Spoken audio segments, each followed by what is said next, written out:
K-Rock. Hi, Gary Delabate, please. Stern Show, can I help you? Yeah, is Bob there? Who? Bob? There is no Bob at this extension. Yeah, they just sent me through. I need Bob.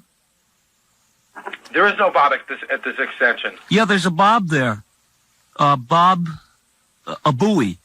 Ah, hey, you know what? It's really funny. All right, thanks, man. All right. Okay, hey, Bob a Booey? Yeah? Is this Bob a Booey? Yes, it is. It's Bob A. Booey. Bob a Booey? Bob A. Booey. Am I the first one that called with that? Yeah, yeah. Really? You're the You guys, guy. can you use it? Take care. You guys gonna use it? Yeah. Bob a Booey. He goes, no. Hey, that's really funny. K-Rock. Gary Delabate, please. Rickety young man. Stern Show, can I help you? Yeah, Bob. Gotta go. Bob on this. You gotta call back and say, I want to apply for an internship. I was referred by Bob. I'd like to go ahead. Hello? This is a Howard Stern show. Who's calling? Yeah, listen, how do I go about getting an internship? Send us a letter. Uh-huh. How old are you? I'm 18. I'll be 19 real soon. Okay. Where do you go to school? Well, I came out of Emerson in New England. You went to college already? Well, no, I've got a summer thing going, and I'm looking for work, Okay. like an internship. Okay, I am looking for somebody. Where do you live? I'm living in Manhattan, Lower East Side now. You're kidding me. No, I'm not. You know what? Tell you what, I'm Gary. Okay, I was referred by a guy that you know. Who? This guy, Bob. Bob Booey.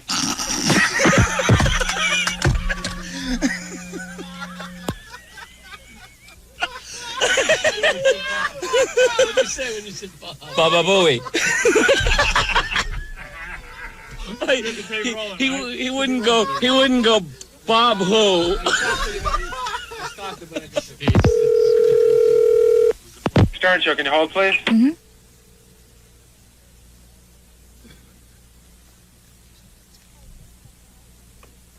Hi, Stern Show. Can I help you? Gary Delabate, please. I'm sorry, he's in a meeting right now. Could you tell him Barbara called? Barbara, okay. What's your last name, please? Just Barbara. Please put him on. I need to speak. Please put him on. I need to speak to him.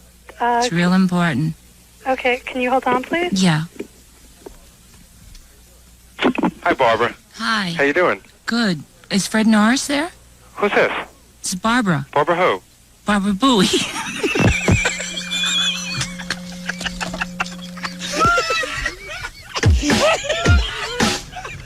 I just read a commercial. I have no idea what I read.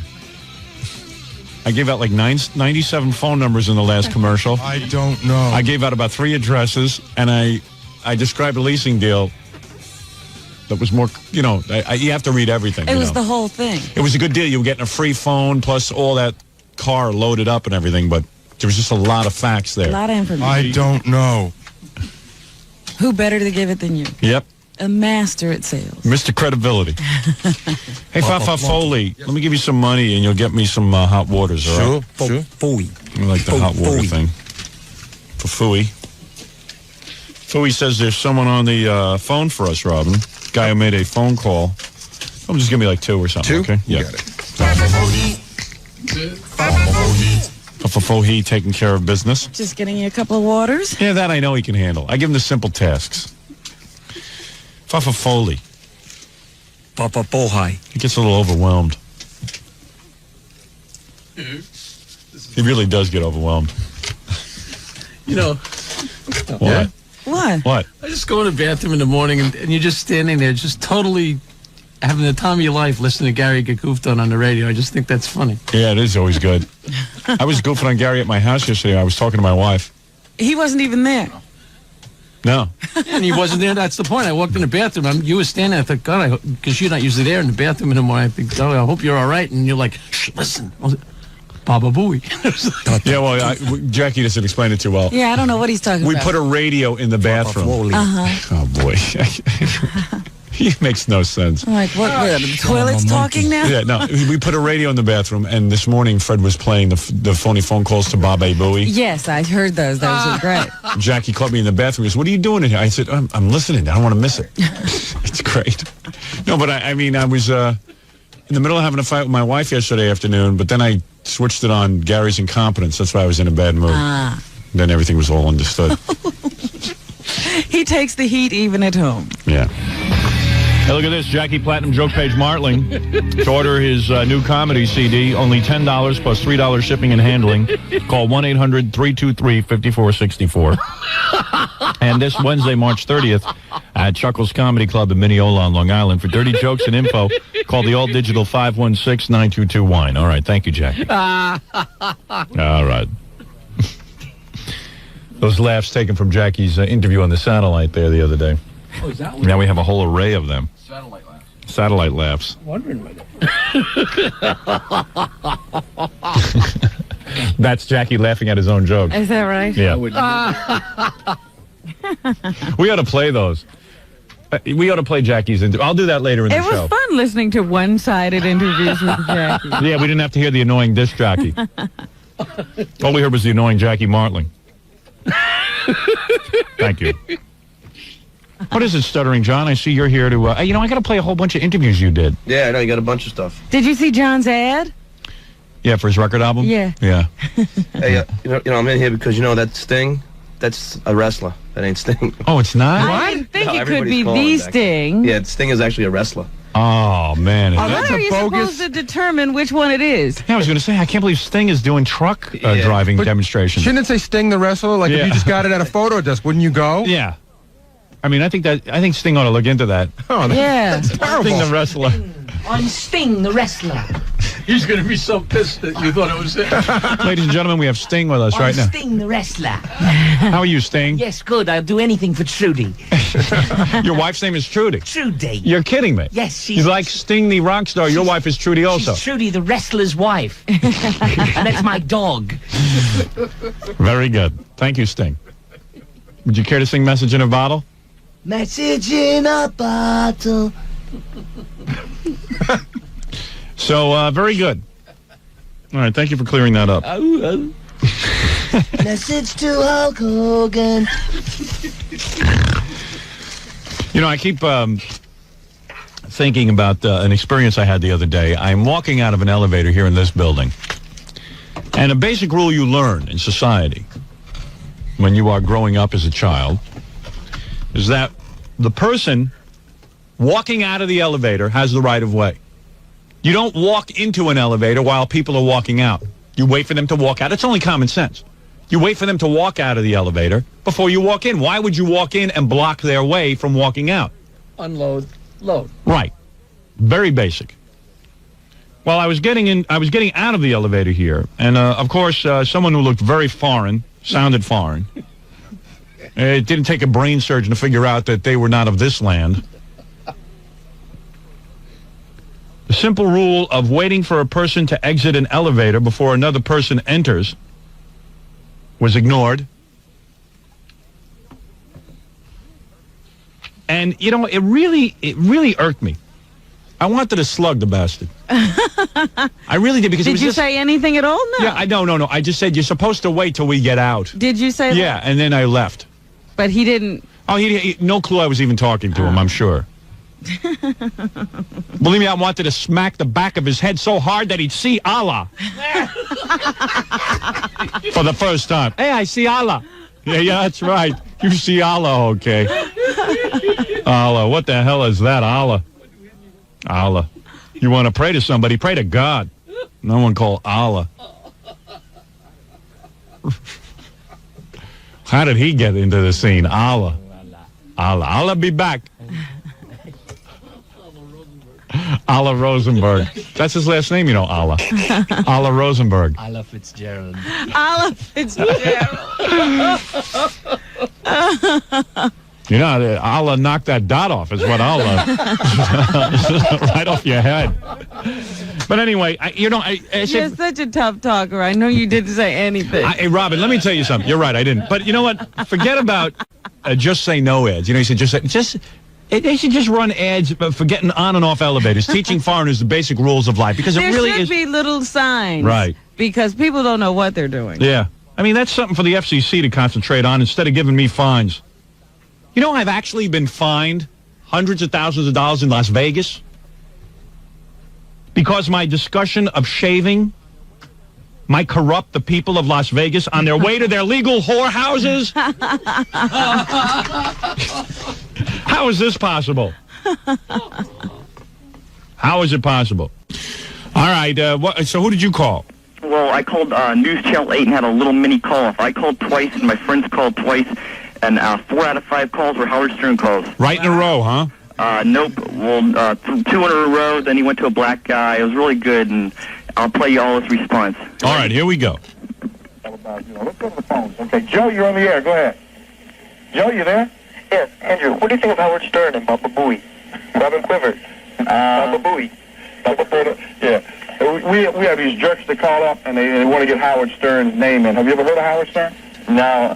He's having fun now because I'm really mentioning Howard Stern. But he's a radio announcer in the Have you ever heard of him? He's a very controversial guy and funny. Yeah, I've heard of it. No, I don't really know too much about him. No big deal. He's rich anyway, so no money to us. Really? Okay, Leroy, you're on the air. Go ahead, Leroy. Hi, what do you think of Howard Stern's penis? Baba Booey, Baba Booey.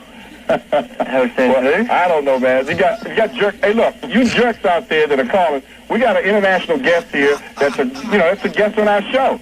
So why don't you take that stuff and cram it up your, whatever, okay? All right, Quasi, you're on the air. Go ahead, Quasi. Hey, how you doing, Glenn? Thank you. I know we get a brother on here that has some sense. I told him to stick up their sphincter muscle for you physical education majors. You might know what that is. Go ahead, Quasi. Andrew's our special guest tonight. Let's go back to the phones. Roy, you're on with Drew. Go ahead.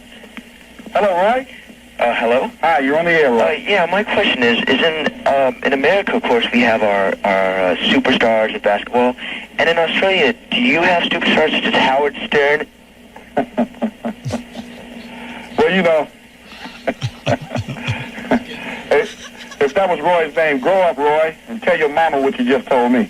Carlton, you're on the air. Go ahead, Carlton. Carlton, you're on the air. Oh, this must be a joke show tonight, huh? Okay.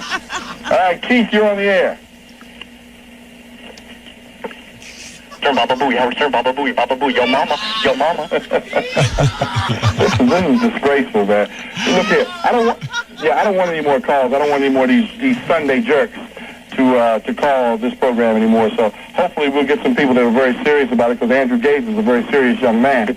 Well, it's been a pleasure. Thanks a lot. I want to tell these bums that call me, you disrespected my guest tonight, you disrespected me. I'm not going to ever forget your voice, okay? So don't ever call here again. If you do, I'm going to have them cut you off immediately, okay? That's going to do it for this edition of Sports Talk. I hate to go away mad like that. Thanks, everybody. Welcome to another edition of Sports Talk. I'm Glenn Harris. We're glad you could join us this evening for another evening before we introduce our guest tonight. Just want to let everybody know that last night lost my head a little bit, and I was a little bit upset about some of our knucklehead callers, but you know who you are out there. If the shoe fits, wear it. I hope you don't hold it against me. I always say go in friendship, and I mean that. Hey, sounds like a good show. Oh, that was wild. I have to catch that show. How do you watch that? It's on News Channel 8, the call-in. I don't know where you get these shows. Channel 8. Yeah, what is it? Where do you live? In Washington, D.C. Oh, no wonder. Yeah, we don't get that.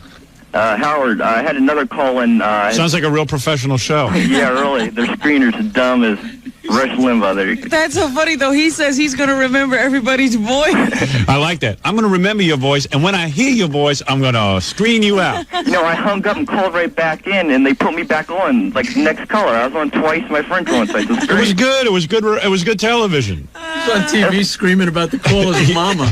Yeah, isn't that great? Yeah. Hey. About their sphincters. Yeah, the sphincter. What's that all about? I don't know, some black guy. Yeah. Just trying to carve out a niche. Yeah. All right, dude. Yeah. Good morning.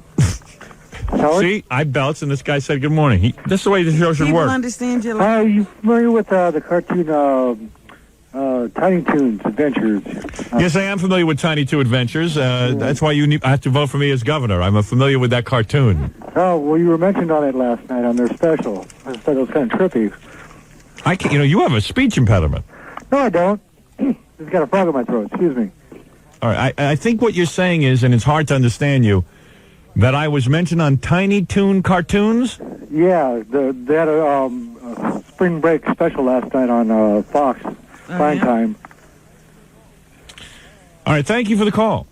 One other thing real quick. Andy Bloom, that used to be the program director out here. Yes. This is like about a year or so old, but when he went out to cover Bill Clinton's inaugural party and all that stuff, he was mistaken by Tip O'Neill as a waiter. All right, thank you. All righty. That was Jim from Taxi. I think.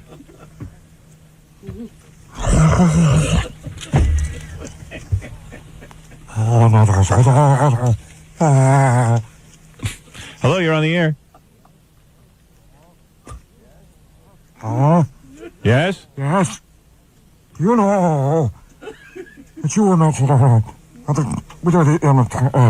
spring break. Yes, thank you. Okay. Okay, thank you. Okay. Okay. Okay. All right, very good. All right. Mm-hmm. Ralph, you did your job. Now leave. I'm working on it. He's in It here. took him 25 minutes to put some plastic over your jacket. Yeah, did you see that? He's like the slowest moving human being in the world. This is what it's like at your house, I guess, when he's now finished whatever he's supposed to do, Yeah. and he's supposed to get ready to leave. And he doesn't leave because he has to pack up for over 2 hours. Do you pay him hourly? Is that what it is? No, I pay him a flat fee, but it's like, you know, it's just like a lot of He times just I loves don't to want be him around. Yeah, I don't want him around because he just hangs around after Ralph is in charge of my clothing and my hair and my makeup because, you know, when you make a lot of appearances, you want to look nice. Get my stuff together here. Yeah, but it's always like a 3-hour operation to get your stuff together. It's just, you know what you put on me? Pancake makeup and a blow dryer. That was it. Well, and we could do this when the show's over. Yeah, because you got to hang around and do something. You're going to trim my beard anyway. Oh, he trims your beard? He says he's gonna. He says I did it bad, so. So if you're going to trim my beard, why don't you just go mellow out somewhere? Boy, can he find jobs? Yeah, he can find, as long as he's in the room There's with me. nothing wrong with your beard. But he's just telling you there's nothing wrong. He trims my nasal hair. I bet he does. He does. What do you mean, bet he does? Look, now he's embarrassed. Look at that face. No, it's a big deal. He serves me. He serves me. He doesn't want people to know he trims your nasal hair. That's personal. I do what I got to do. I bet he keeps it in a bag and shows it to women. My valet. Yeah. Hey, one thing about Ralph, man, Baba Booey didn't pull that guy off me. Ralph did. Did he? Ralph saw my hair being tugged, and he's in charge of my hair. Yeah. Funny thing is, that guy did a better job than Ralph. I saw my work being threatened. He's watching that hair. What was that story on that guy? He was pulling my hair out. It was weird. He Was had that old black guy? He was a little white guy, a little Jewish-looking white guy. And he had like his eyes were glazed over. He had like corny. He thought it was your coat. He thought I was Schindler. Did he have glasses on, or did he just have foggy eyes? He just had like that white film over both of his eyes. Yeah. Maybe he saw your teeth, Ralph, and then he just... That's it. Drove him crazy. Maybe some film formed over his eyes.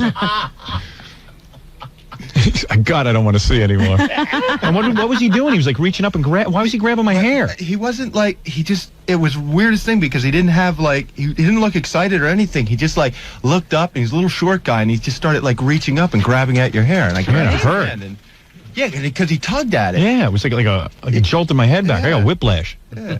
It's hard to campaign. That's why no more campaigning. Him to the ground. Well, you're going to have security. Where's your Secret Service now that you've declared? Yeah, I had Ralph. Did you talk to those libertarian guys about that? Oh, sure. Hey, look, my earring fell off. Oh, no. Ralph, you'll fix that later. Yes. It didn't get yanked out. It just fell off. Hey, seriously, Ralph? My nasal hairs can use a clipping. It's been a while. I don't think I have the nasal hair scissors. You want to do that on the air? That's something we do. That's something we do privately. It's a very weird thing. Yeah. He gets all weirded out. I can't believe he takes those funny-looking scissors and sticks them up your nose. Yeah. But then you have to make that like, you got to like like spread eagle my nose. your nostrils. Yeah. And he goes Really? I go like this. And he goes way up my nose. I bet he's in heaven. Oh, he loves it. Oh, yeah, that's it, Jack. Yeah, Do you Ralph, do any special preparation when you know Ralph is going to do that? Some body hair. Yeah, he has. He shaved me down. He shaved my legs for Miss Howard Stern thing. You're just, I don't know what you are, Ralph. That was nice. Yeah. Yeah. I gotta admit, that was pretty hot. Did you get Oiled him up, excited? too. I really liked that. Because, of course, Ralph's got a real homo job, so every once in a while to convince me he's not a homo, he starts telling me about all these models. I'll bet you while he's shaving you or something, Yeah. he starts telling you About girls. Yeah. Start talking about football. He's up here the other day, he says to me, No. So I had to go do this shoot the other day with all models, and they were really nice. And now, like, I'm hanging out with this really hot model, and I go, "Yeah, let me see her. Let me see a picture of her." "Oh no, man, I'm just hanging with her." I'm just hanging with. I'm not. I didn't say I was doing her. I didn't say. Yeah, well, when's that going to happen, man? It's been like 5 dates. Never. Ralph must have Ralph must have something pretty good going, because he met that girl at the Aerosmith concert. Yeah. And she called looking for his number. Right. And she left her number, and he never called her. Let me ask you something. Did you see that girl? You see how beautiful she was? Yeah, he never called her. You ever think Ralph's a homo? Yes, I do. I lost her number. She was calling you. She called. Dude, my there's no buddy. man that wouldn't go out with her. So why do you believe the stories about the limelight and all that? I don't know why you believe that. Ralph, I think you might like guys. Yeah. I like everyone. I'm a nice guy. I think you might be confused. Ralph was at the tunnel and the guy was dressed as a girl. Yeah. Seriously, man, why didn't you ever call that girl back? That blonde was cute. You know what? I don't know why. It's like I was busy and I didn't have any time to do anything, so why was I going to call her? He's busy. What are you busy with? Well, you had the book, and he was doing a lot of makeup. Yeah. He was waiting for you. He had to sharpen his nasal scissors. Yeah. Look at this. Yeah. I got like 6 microphones flying in my face. I don't know, man. I don't know. You know what? I mean, you know a what guy, happened? I got the number, you and I always was dig busy, chicks, and you always tell me how you dig chicks, but then that blonde, I can't figure you out, man. I mean, wait, you know what? You know what happened with her? I was busy. I couldn't call her, and then it was like 2 weeks, and it was like too late to call her. I mean, you must get a lot. Either you're homo or you get a lot of women. Hold it. What? I remember the time that this occurred. We went to that Aerosmith concert. Right. What was going on that made you so busy? Yeah, what was going on? No. I wasn't busy at the concert. I'm saying, like, after I got her number, Gary got me her number. No, wait a second. You got to understand something. She called a friend of mine and said, "Who was that guy with Howard? Can you give him my number?" Now, there's a girl going out of her way looking for Ralph. She is really good looking. And he's too busy for a phone call. But what am I going to do? Call her and say hi? I don't have any time to do anything? You start rapping with her on the phone. I mean, you didn't have one night free to go have sex with her. I don't get you, man. What do you need to go have sex with her? How do you know I'm going to score? You don't have to be If anywhere. a girl's calling for your number, I think you're going to score. I don't get you, man. Ralph's acting like he has to be somewhere at 9 every morning. He'd rather be with you, Howard. Yeah, he can't be out yet. Every night, You're due he's for out. another trimming. You're due for another nasal hair trimming. I don't talk like that. Howard, can I come to your house? I don't know, dude. Am I being quiet today? I got some new trunks. Yeah. I just made a new tape for you. I want to shave your legs. We're not doing Helen Stern, but I'd like to shave your legs. Is Ralph that good looking that women should be calling up for his number? No, he I can't was figure next it out. to you. I get better looking next to you. You do. Girl thinks she's going to meet you through that whack. I'll admit that's always a help. Standing next to you always helped. Yeah. She would have helped me. Because if she saw Ralph this morning, oh my God. With that rag on your head. Ralph is with that fake hair on your head. Well, my fake hair looks better than that rag. My rag comes off. And you still look bad. Sweetheart. Boo. Two girls fighting. I know. We're having a cat fight. You've never had sex with a guy? Oh, no, man. No way? Come on. No. Well, what do you consider sex? Really? Not even in junior And high nobody ever even did it to you. All right, maybe that happened. All right, Robin. All right. You know, dude, I don't know how you turned on that blonde. You get it on with one guy and suddenly get a reputation. All right, Rob, why don't you go wait for me so you can trim me? I'll sit and wait to trim you. All right, because you're busy. I'm very busy. Yeah, get Too my busy to call that girl. Get my coat off the floor. It is. Go hang my coat, and then I'll be with you after I do the news. All right? Give you something to do. Can I hang out in here with you? No. Because you stare. Yeah. Go sit in the ladies' room. Hey, now. He hasn't had a girl since you started dating him. You know that. I know. I'm his girlfriend. He don't want to cheat on you, man. Hey, it was warm outside, wasn't it? Yeah. It was nice. 65. Spring is here. Yeah. Hey, I gotta get that Jenny get together because in the summer it's so great, man, to just jump in the water and swim out there. Time to scrape the barnacles. We all love it. We all, yeah, this was a we. There's a whole gang. Commune. Whoa! I was laying on the jetty having a beer. Relaxing. And then I jump off the jetty and swim back to shore. Putting on the sunblock. Oh, I fell asleep in the sun. Felt great. All right, let's do some news, Robin. Wow, what an exciting morning, huh? I hope the audience enjoyed it. I know I did. Bells are on a roll. We're happy to see him doing well. Not too well. He's just doing fine. I don't think it would be a great world if Belzer was doing real well. What are you going to do? Like, say in 2 years, I'm like a huge. Although I did tune in. I watched Heart to Heart Friday night. Yeah. You know, I caught it because all of a sudden I saw Belzer doing a scene with that guy, that good-looking guy. Yeah, Robert Wagner. Great guy. He's aging He well. is. Belzer actually looks better than Robert Wagner now. Now, wait a minute. Seriously. I'm a little older than him. I'm glad to see Robert Wagner falling apart a little bit. Robert Wagner had aged well in the first series. Yeah. Yeah, we supposed to be He getting... was already old then. He's not old. Are we supposed to be getting aroused over Stephanie Powers? Or whatever her name is? Stephanie... Now they're all Stephanie beginning... Powers. Yeah. They're all beginning to look like the guy who takes care of them. Yeah. That hurt. I said, funny. Max. Hey, Mr. Hart. What? Mr. Hart. He's Yeah. still calling them Mister. They look like brothers. Yeah. Mr. Hart. Now, wait a minute. What was that? How do you like your eggs, Mrs. Hart? Yeah. Help you solve Lionel crime. Stander. He's like 151 years old. Yeah. But you did very well on that show, I had thought. fun. It was good. Yeah, you were acting pretty good. Yeah, It appears that Belzer's getting hot. It took you guys like 10 years to finally cop to the fact that I can act. You know what it was when you were in that really bad movie, that Boy Scout movie? That wasn't a bad movie. I thought you... Oh, Belzer, admit it now. You're on a It roll. was a children's movie. What, children? Oh, now it's a Raging Bull. children. Oh, now it's a children's movie. You got to cop a police somehow. But anyway, the point is, I didn't think you could act in that. Really? Because it was such a horrible movie. Aw. It didn't look like you could act. Sorry you felt that But way. now you're doing great. Thanks. Now I think you're looking good. Well, Homicide. Yeah. I didn't even think you were that good on The Flash. Now I think you're good. I think you're good on Homicide. Right. I liked you on Heart to Heart. Lois and Clark. I like you on Lois and Clark. Oh, all right. Feels a little So like- I'm getting better is what you're saying. I mean, a Jewish Inspector Henderson I couldn't buy. But Listen, you, if you don't put down that kryptonite right now, I'm gonna lock you up, you bastard. there you go. Anyway, so the Bells is on a roll, and I'm happy to see it. It's a limited role. I like it. A limited role. Yeah, it's not a It role. hurts you that I'm doing so well. You're doing okay, which I like. If you were doing really well, it would depress me. But here's why you're a friend. You don't want me doing bad. No. You just want me doing okay, Oh, not okay. great. Good enough so we want to keep having you on the show. Maintaining a I career. appreciate that. Bells are close to retirement age anyway. A few more years. A few more years, Out and the that's pasture, it. I'll be in France. It's true. Sucking down 49. those Bordeaux. Yes. If asked, would you do James Bond? All right, Robin, let's do some news. Belzer I is did here. the Jewish James Bond. I don't even Put that understand what rocket that away, question- Mr. Goldfinger, and give me a discount on some of that gold. All right, listen, Sorry. Robin, let's do the... Sorry, I'm doing anti-Semitic jokes here. Go ahead, Robin. First of all, I just wanted to read you something that was faxed to me from the Albany papers Uh-oh.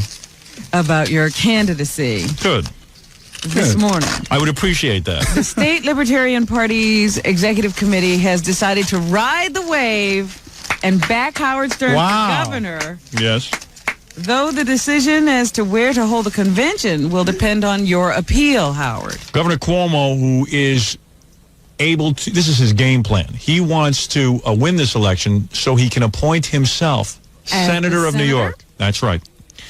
Stan Lundeen, his long and faithful servant, will then become the governor. Now, who is Stan Lundeen? I don't know. He is going to be your next governor if you vote for Governor Cuomo. Then Andine, he's a Chinese. If you vote for me, I'll be governor. Make state very safe. that's why there's no Oriental governors. You notice that? Very safe state, very safe. Their campaign speech all sounds like that. I'll call Lundeen. Yeah, right.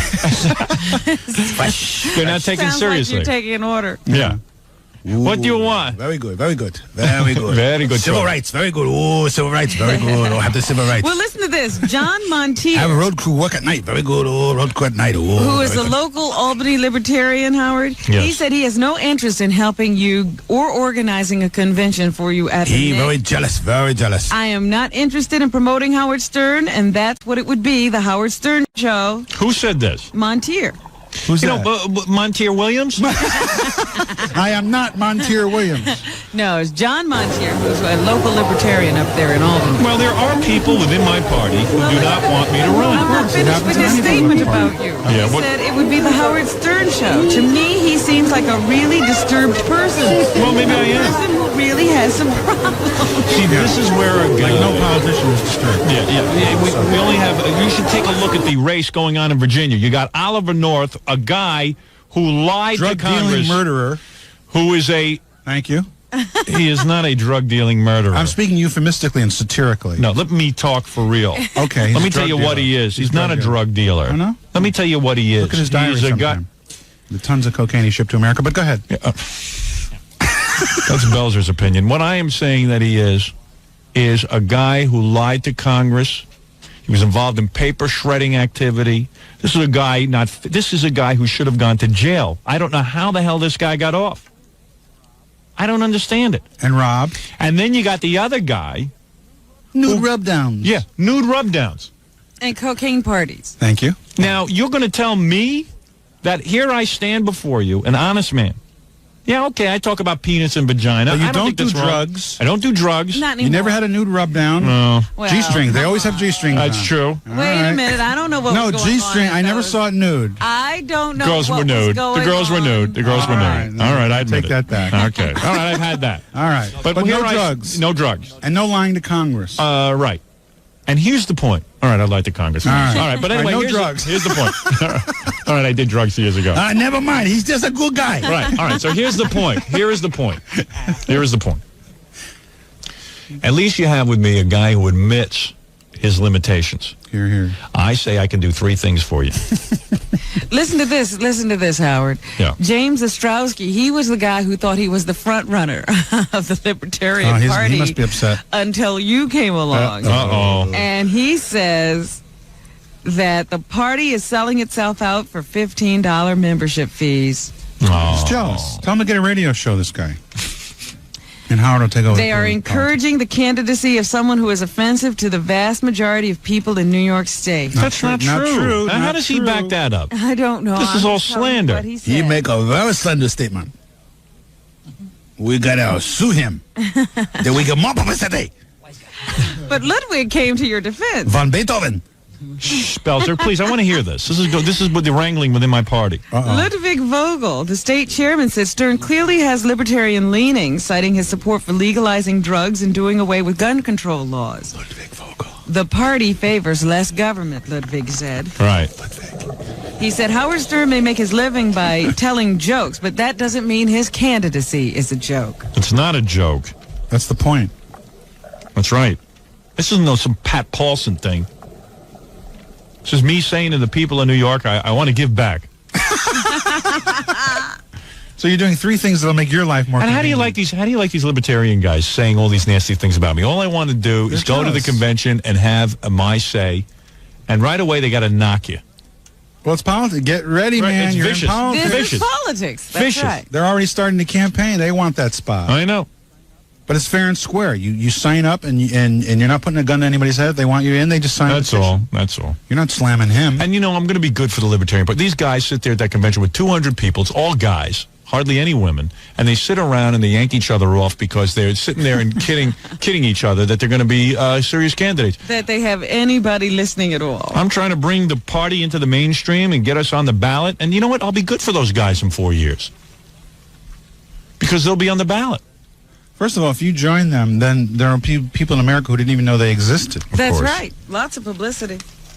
So it can only be good for the party. Exactly. And what a party it's going to be. Can you imagine the 23rd? Never saw so many people jumping at 1 o'clock. I'll be signing my new poster from 1-800-52-STERN and videotapes. All right, go ahead, Robin. You sound like you're turning it into the Howard Stern show. Well, I am. So what? What do they care what I turn it into? Like when the Republicans nominate somebody, it doesn't become their show. There'll be serious discussion going on. I don't know about that. Well, anyway, this weekend was very strange. Down south, they had some killer tornadoes come through Palm Sunday right at church time. That's got to shake your faith. And people were in church and actually killed while the service was going on. Here is Thank you, Jesus. Carol Scroggins, who was at church at the time the tornadoes hit. Carol who, Robin? Scroggins. Carol Scroggins. All right, here we go. We had just started the drama, which was about halfway through the service, and we had just started it, and the power went off, and we just kept singing without the music, just to keep going. And still the weather didn't seem that bad. We did not know we were under a warning. I had not gotten that word. You gotta, that's gotta shake your faith. Now, wait, here's the thing. Can you imagine, you're sitting there and you're praying to Jesus in his house, in his church, and the roof drops in and kills you. Now, here's the thing, though. Here's how good the Lord is. How good? I got to pray that I didn't get killed. There is a God. That's what they're all saying. Thank God I didn't get killed, and my little son only lost a leg. Those other people are probably just But that not proves praying there's a right. God. Proves there's a God. They Some were people, sinners. some people survive. That proves there's I think a it's God. at that point you change religions. I really do. Or get a new contractor. I don't know. To build a better church. But, when I came you would to think, this but prayer is supposed to, be answered. What kind of thing is that? I don't know what God was thinking of yesterday. Works in mysterious ways. What was that? He works in mysterious ways. That's what they always say. It damaged several churches, as a matter of fact, including the Goshen Methodist I guess Church. the synagogues were spared. But, ladies and gentlemen, when I don't want to say anything. Where 17 people were killed and 90 were injured. Here's an unidentified man who says what happened to him at his church. The glass started breaking, and this wall on this side just blew in. On this side of the congregation, then the roof fell on the other side. Anybody stand up and say they were going to, become Muslims or something? I thank God that everyone wasn't killed. The Lord is so great. Yeah, I wonder what He didn't kill everybody. I mean, this was that's Palm what they Sunday. say. That's what they're saying. The Lord's great because everyone didn't get killed. They always find some positive thing in the most disastrous thing. Yeah, because this is one of the most holy days of the year. They're in there celebrating Palm Sunday. And the church gets blown down. Well, I don't know. God made it so the building fell on their heads, but they didn't feel a thing. And Yes, that's it the took them sweet- quickly. It took them quickly, and that's the sweet thing about when the Lord wants you, it don't matter where you are. You right out the door. That's all. Jesus. Well, the first woman said we were just in the middle of the drama. What in the heck is going on in church? A drama. Everybody sounds like the guy from Andy and Mayberry. Well, it was Alabama. Yeah, it was Palm Sunday. Yeah? Yep, we must have been using the wrong palm. That's right. But, The Lord wanted you to be pounded into the ground like a 4-penny nail, didn't he there, Gomer? he took Gomer to the sweet vine by. Well, here's natural sound of, the tornadoes touching down. All right. Really?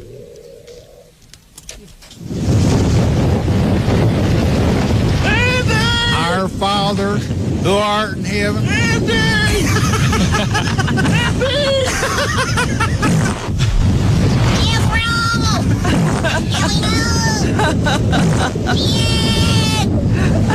Hey, there's the Beverly Hillbillies. Luke Devine. There's Dorothy and the Scarecrow.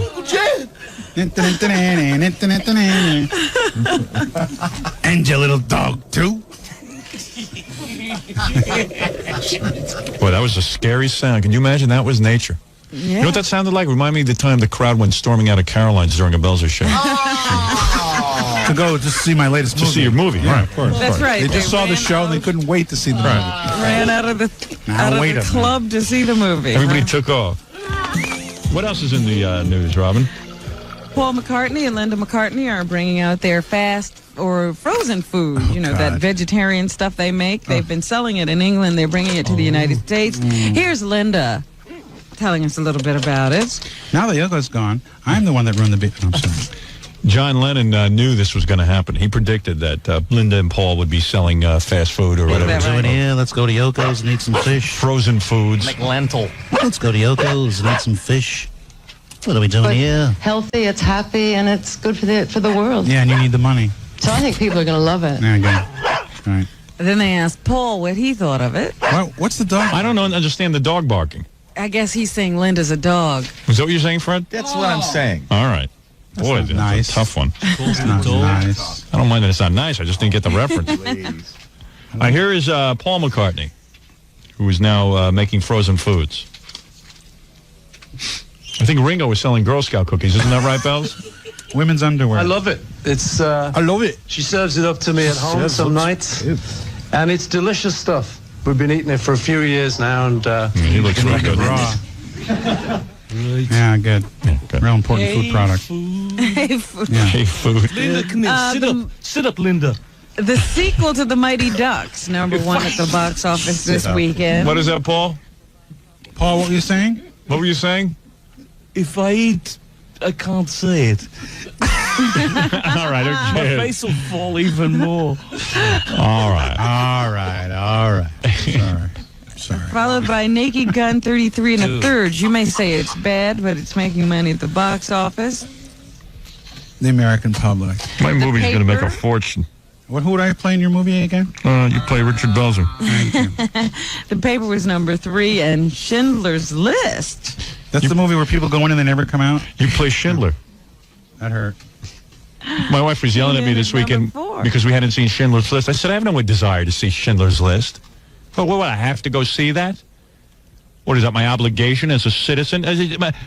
People make this like you have to go see it. What do you mean I have to? Jew, you're supposed to go see. Half Jew, half schmoo. I'm not going anywhere. Half schmoo, Do you that's know? the reason. Yeah. In Jordan, they have banned Schindler's List. They say, we're tired of these movies about how bad off the Jews have been treated. Yeah, like there's a lot of We want to see a movie about their misbehavior. Yeah, there's been a lot of movies about Jews dying in the concentration camp. Hundreds of them. Yeah, haven't there been a lot of movies like that? Well, Schindler- we're tired of these movies. Tired of comedies.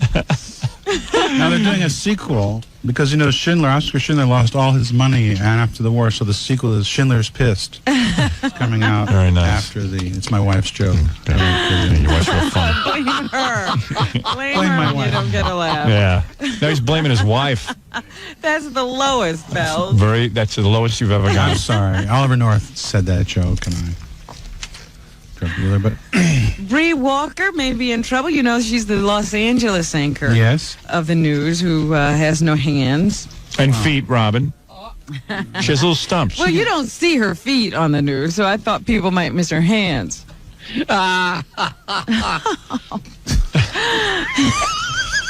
Yeah, and They say here in the paper today there is a sense of impending doom building in Los Angeles around Bree Walker of KCBS TV. Why?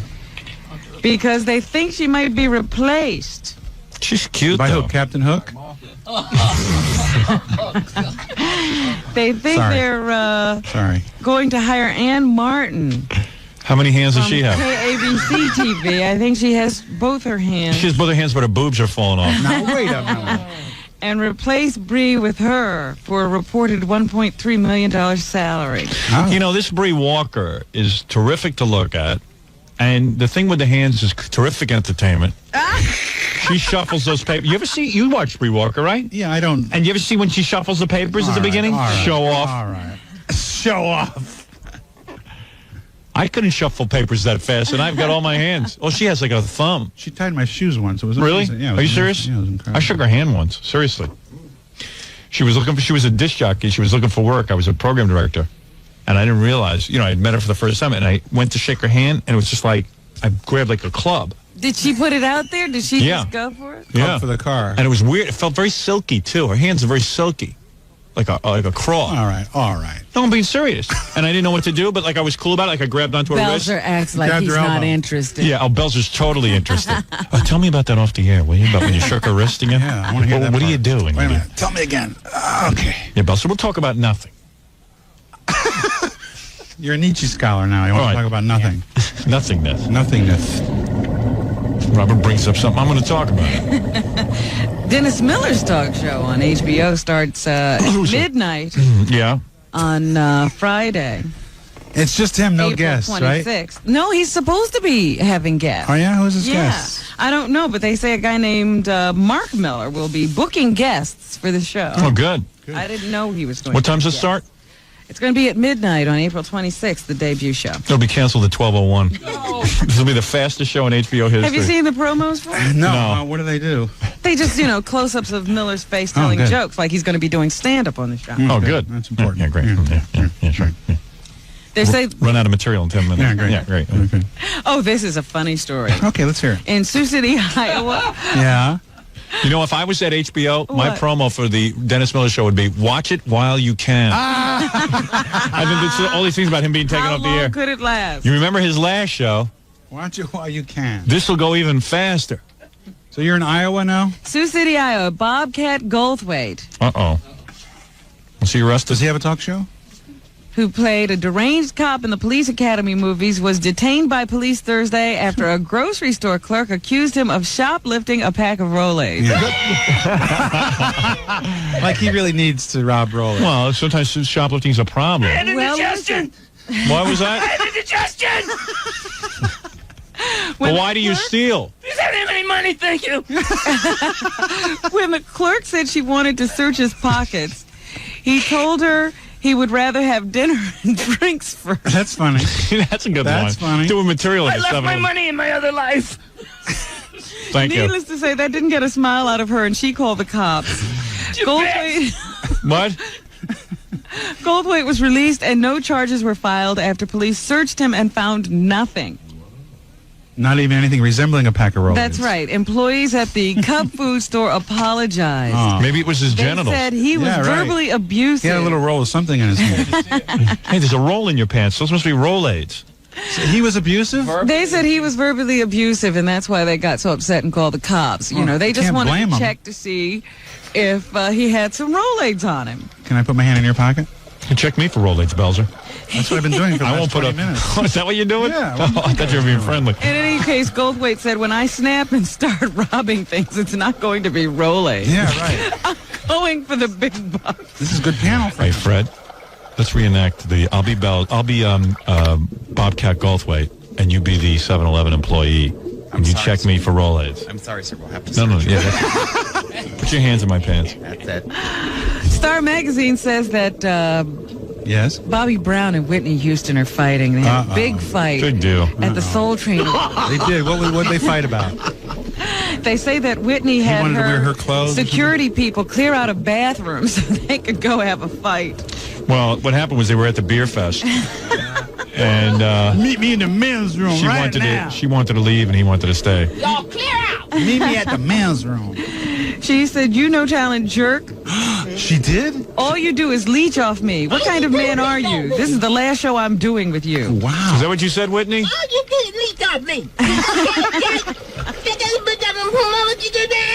I'm going Sounds like on she's in the vacation stall. for a month and you're not coming. When I get back, you might find your bags packed and on the streets. You better get your sorry ass out of here. You're the sorriest excuse for a husband I've ever seen. Really? This is in the bathroom? We'll always make more money than you.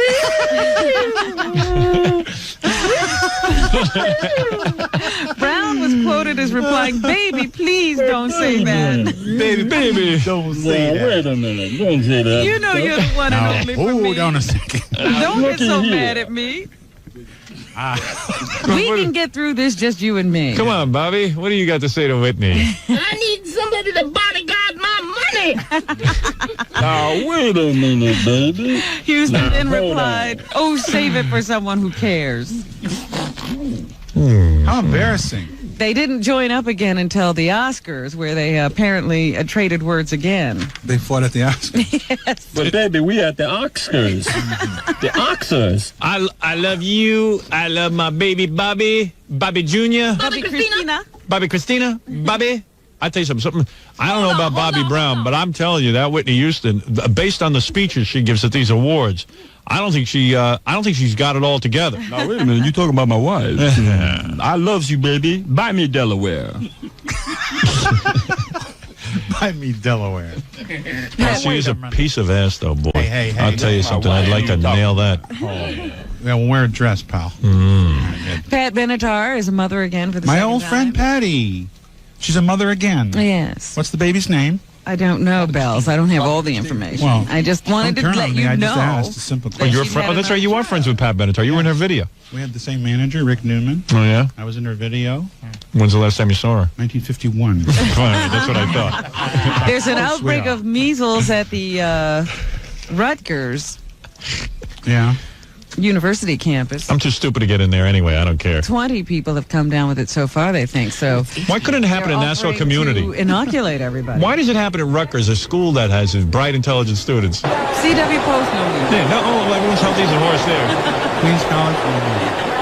Queens College, healthy as always. A group that monitors such things says artistic censorship is increasing in the country. There seems to be an increasing move to censor by both the left and the right. Yep.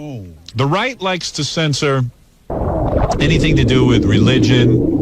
Yeah, the left loves to censor anything to do with, like, don't call Indians. They're well, it's also violence there. See, Yeah. this whole violence thing is the left thing. The left is willing to throw out everything in order to get violence off TV. They say that's okay. So they like. The right hates what they like, violence. Yeah. I know, it's weird. It is weird. And my answer to all that is just leave it all alone. That's right. This is a free country. Yeah, it's called That's what a it's all channel about. changer, ladies and gentlemen. Yeah, exactly. Well, we have to worry about the children. Worry about the children in your house, and take the TV and throw it out of your house if you're so worried about your kids. You're here. No one says you have to have a television or a radio in your house. I love this idea of the FCC. Well, kids might be listening. So get rid of the radio if you're that uptight about it. Or lock the kids in the closet. And why do we have to give up all our freedoms for your kids? Which is a load of bull anyway. Yeah, I mean, your kids. Most of these kids are completely unattended, the ones committing all these murders and stuff when they grow up to be these deranged adults. Yeah, people come from the nicest homes and watch all the nice things, and they grow up and kill 11 people, so who knows what... I think we should I'm going to get a TV show one day. I'm sure the Menendez kids. I'm going to offend the left. Cartoons on Saturday morning. I'm going to offend the left and the right. I'm going to go on TV and chop up an Indian, a chink, and everything else I get every one of everything. You better not do that. You better not do that. Wise guy, huh? And Shaquille O'Neal, the basketball star, now has a platinum record. That's what I mean. You're kidding. Here are his comments about Get out of here. Platinum? Yep. What? What? I'm glad. I just want to thank the people for buying my album, and I'm happy. It's another dream come true. Not too many artists when they first come out. Eddie Murphy's slashing his wrist. I sell a million copies. Artists? I know. I thought that was odd that he calls himself an artist. He evidently a is. basketball artist. He's a basketball artist. We had Eddie Murphy must be a little upset. Yeah, I think so. We had Bill Walton in here. Really? The other day, the great basketball star, and he says to us, I never put out albums. I never put out posters. All I cared about was commercials. I kept my mind focused on the game. I could have endorsed millions of products. $11 now. Yeah, right. I said, what are you, crazy? So why don't you endorse those? Why not? What I mean, you have to be focused on basketball. How hard is it to focus on putting a ball through a hoop? In your free time, you do a few endorsements. That's why he has $11 now. That's right. He was the greatest. He wasn't the greatest. Well, he was. He was the greatest white guy. And there's an article in the Washington Post. I think this came out yesterday, Howard. I think this is a Jackie alert. Want to buy a Bill Walton potholder, Robin? Bill Walton. He's selling them now. He finally got entrepreneurial. You're saying, what came out in the Washington Post, Robin? This article on Infinity Broadcasting and how much it makes and why it's cost effective to keep you on the air, even though there's $1.6 million in fines being levied against you by the FCC. They say you generate $15 million a year in revenue for Infinity, according to people close to the company. That they know of. You're too valuable to jettison. I would say that's just in New York alone. They don't tell me they generate $15 million. Is that right? That's right. They tell me I cost them money. Interesting. Well, that's just one station, I would say. Right. That's right. Oh, we generate a lot more than $15 million. For a measly $15 million, they wouldn't keep me around. No, you're not cost effective at that rate. I better generate more than that. They're going to keep me around. 15 and a half. That's why I need your ratings. You guys drop us in the ratings. That's it. I'm out the door. No one's going to put up for me. Ratings are very, very good. Very good. What else, Robin? I think, here's what they say your annual salary is. Because they said to me... Your annual salary. How much is my salary? Your annual salary was quoted in this article. So the bottom line is... How much? It's worth all the headaches caused by his fines because his annual salary of $7 million... I wish. Jesus! I know. 6.8 million. It's not $7 million. 6.8 million. When you add that to all the legal fees and so forth, they still come out ahead. Oh, I think they mean I earned $7 million for the company after taxes. Is that what they're saying, or No, I they earn? say your annual salary. They say Oh. subtract that from what you generate for the company and all the legal fees entailed in fighting the FCC, and infinity still comes. Let me tell you something. Give me a Bible or whatever it is you believe in, and I will swear on it that I don't make anywhere near $7 million. Go ahead, Jackie. Give it to I me. don't know where they come up with these prices. And then I walked out. I try to get some work done in my house. People go, wait, just ready. He makes $7 million. I can't get anything done. They think I'm walking around with $7 million. I should be making $7 million if those figures are right. Every time I say, hey, if you guys are making 15, give me $7 million, they go, oh, no. We don't make any 15 million. We report that to the newspapers. Show makes about $1 million a year, and then after taxes of $500,000. You're lucky if you bring home $700 a week. Exactly. All these expenses. And you should see how people get a hold of me. You know, I go to a store the other day, right? You know, I paid $800,000 for a lampshade. Do you believe this? $800 for a lampshade. $800,000 for a lampshade. Coming, buddy. Yeah. Well, they say, hey, he's got $7 million. Here he comes. Change that label. Change that price tag. Here comes Stern. Anything else, Robin? I just thought you'd like to know what they're saying about you, and I'll tell you what's on the talk shows today. Okay. Not Belzer. He's boycotting all of them. That's right.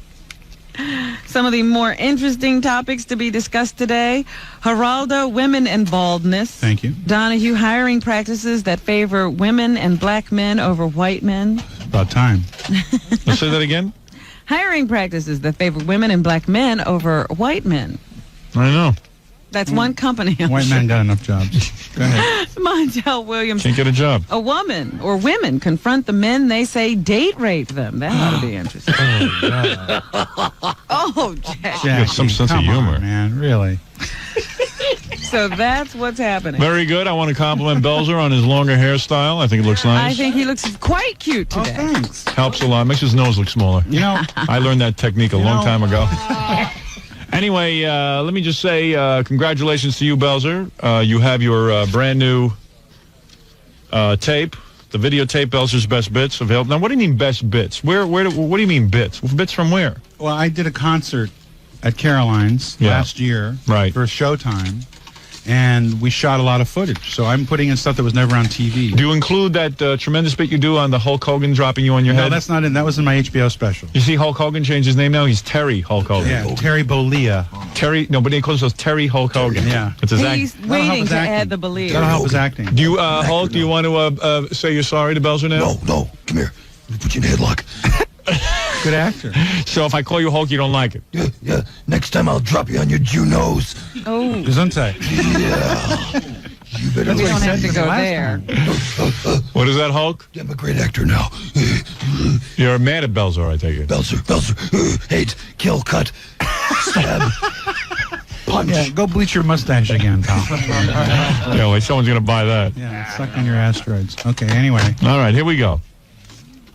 Belzer will, if you want to get his videotape, 1-800-538-6600. I can't wipe myself. Comes with a free book, How to Be a Stand-Up Comic by Richard Belzer. Also, he'll be at Caroline's Comedy Club on April 21st, 22nd, 23rd, and he'll be recording his new comedy album, so he'd like you to come down there and be a part of that audience. Homicide has been renewed. He's on Lois and Clark. He's on a lot of shows. He's a very, very important man in show business. Oh, he's just out there, huh? Boy, was he quiet during his plugs. Oh, yes. Jackie Platinum, Joke Page Martling. Now come back to life. Now we can make noise. Yeah, to order Jackie's new comedy CD. Everyone is selling something. Only $10 plus $3 shipping and handling. Call 1-800-323-5464. And this Wednesday, Jackie doing a big show at Chuckles Comedy Club in Mineola on Long Island. For dirty jokes and info, call the all-digital 516-9321. All right. Don't take this the wrong way. He does sort of look like an AIDS patient. You know what I mean? With that big story. I'm serious. How does he take that the right way, Gary? A handsome AIDS patient, though. No, so she doesn't know you the way we know you. Yeah, and maybe, obviously. And so I look at that and I go, Pete banged into the wall or something. But maybe it's a little scary to her. But this is a woman who doesn't mind unprotected sex. We finally found that. Yeah, Bibi so that's kind of weird. BB has a line, and Pete is that line. He's the Mendoza line. Yeah. So if Ganji has this sore or Benji has this sore, let's say, do you think it would have prevented this from happening? That's a very pop a pimple real quick. No, that's a very good question. I don't know. John, I guess the question you're asking is it the sore or is the sore just an out in general? That's right. Well, I mean, we could ask her, like, will you do it when the sore is healed? Yeah, well, based on her rap today on the show, I wouldn't think that would stop her, but I guess I'm wrong. Shirley, do you have breaking news on this? I don't know. I was just going to confirm what Benji said because I interviewed her after she got off the air, and she confirmed with me that she was not down to bang Pete. But did she tell you the lesion or the sore? Yeah, she says I don't know what that sore is, and I said I think it's just a scratch. Could be AIDS. I don't know. Don't you think BB should have had the class to tell Pete face to face, or at least let him know before she left? That's not right. Doesn't sound like the conviction of a girl who fucked a janitor at the movie theater. Well, maybe you say maybe she felt, maybe it wasn't the smartest way to do it, but maybe she felt it was nicer to say yes on the air and to reject. And then to just never call him again. Yeah. Pete, would you rather that, or would you rather her tell you face to face? Face to face. Rather than secondhand, Well, but the second hand is not her fault. That's my fault. That I didn't even realize you were here. Right, he wouldn't have even been aware of it if Pete wasn't here. Then he would have never known. He would have just kept calling her and texting her for a month. We're just kidding, man. She's gonna fuck Thanks, you. Gare. Huh? We're just kidding. She'll fuck you. Are you giving me shit or? Yeah, but I just want you to feel good and stuff. Man. We'll get you laid. All right. Well, come on. No, I'm confused. No, I'm we're not. confused too. We'll get you laid. I'll get you laid. I'll get you laid today. Pete, Benji's trying to let you down easy here. Essentially, she said that she doesn't want to bang you because of that sore. I mean, that's what I this don't know. comes down Listen, to. this is like I said. Well, Everything I heard is if that's secondhand. true coming from her, then that's obviously true. But Now, do you think maybe she sensed that you wanted more than just a banger, Pete? Because I know a lot of times you sort of go down the relationship route once you meet a girl. Well, I was like, after the show, I was like, well, to the camera guys, I was like, well, we'll see where this goes. It's not a guaranteed relationship, but I don't think of her and think of the word relationship at all. Just like have some fun and make one thing leads to another. You're already going too far for her. Because she did say if she banged you, she wanted you to leave right after. Yeah. Well, I mean, I wouldn't take offense to that.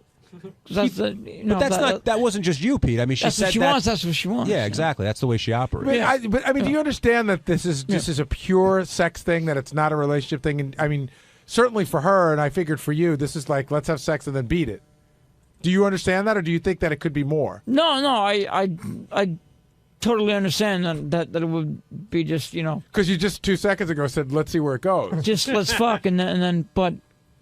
Conversation can if you've already gone too far. But she doesn't want to have a conversation. Who knows? But I don't know if this is Pete's fantasy at all. Like to me, a girl like that, a little bit of fantasy would be you'd be so fucking good and so blow her away that she'd like fuck. I gotta fuck this guy. Yeah. See, I've never had that fantasy. I don't think I could be that good. I think you could. I don't know. All right, let's go to the phones. It's worth the shot. Jim, you're on the wrap-up show. Yeah, the one guy with the balls to fucker's got a damn open sore. Jesus, I can't believe there's single guys on the Howard Stern show that won't fuck this broad. Hey, I always forget your name. I know you're from Jim? NC. This is Jim. Jim, yeah. But Sure. Jim, do you have a girlfriend or?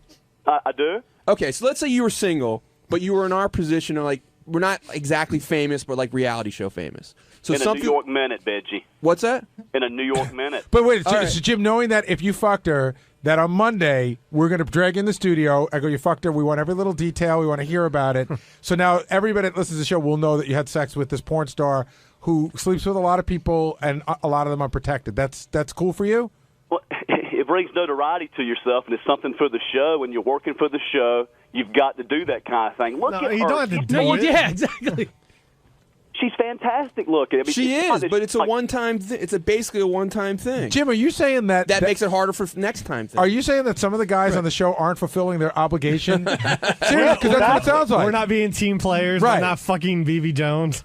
Yeah, I mean, Gary, you and Howard should actually make it a stipulation that somebody. Someone's got to get fired. She's going to be there in Flushing, New York. She's going to be there all weekend. All right, I'll do it. Yeah, and so about 50 other guys probably. Gage, if you knew it wouldn't be found out, I think you said you would Absolutely. If she came up to me at a bar and I didn't know she was a porn star, or even if I kind of found out that she was, and it wasn't part of the show, we were somewhere else, I would absolutely go. Okay, so let's take this a step further. You probably know how to get in touch with her. Yeah, without right. anybody knowing. Would you ever try to pull that off? No, because I feel like it nowadays with the Howard 100 News and everything else, that's not a possibility. Back in the old days, absolutely. Things can be kept quiet. Nowadays, no. I did try contacting her without anyone knowing, and she didn't just contact me back. Right. Can I ask JD a question? Oh, God. JD, would you be more into her if she was only into you? Like, does it bother you that she was like, she was if she was somewhat into me, period. I don't believe that she was into me. And I believe her saying she wanted me to fuck me or whatever was her. She didn't mean it. But if you thought she did, and she wasn't interested in Benji and me and 50 other guys, but only you, would you go through with it? Maybe. I'm taught. Yeah. So you maybe. don't like when they don't show you the attention. If she shows attention to anybody else, you don't like that. Attention like that, it's a little weird.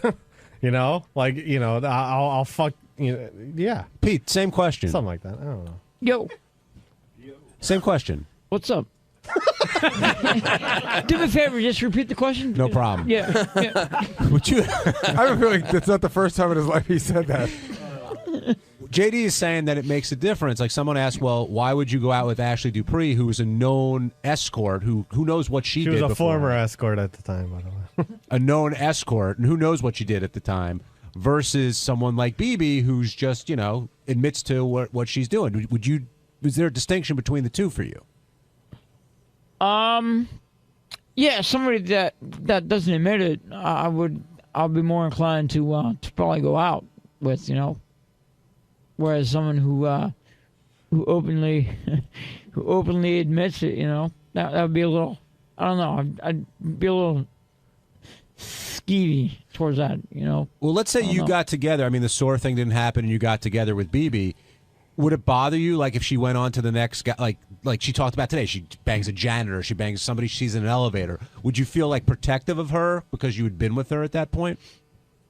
Would I feel protective? Would it bother you if she went to, like, the next guy? If she ran into Ganji and say, hey, let's go bang, and she's just coming off of, being with you?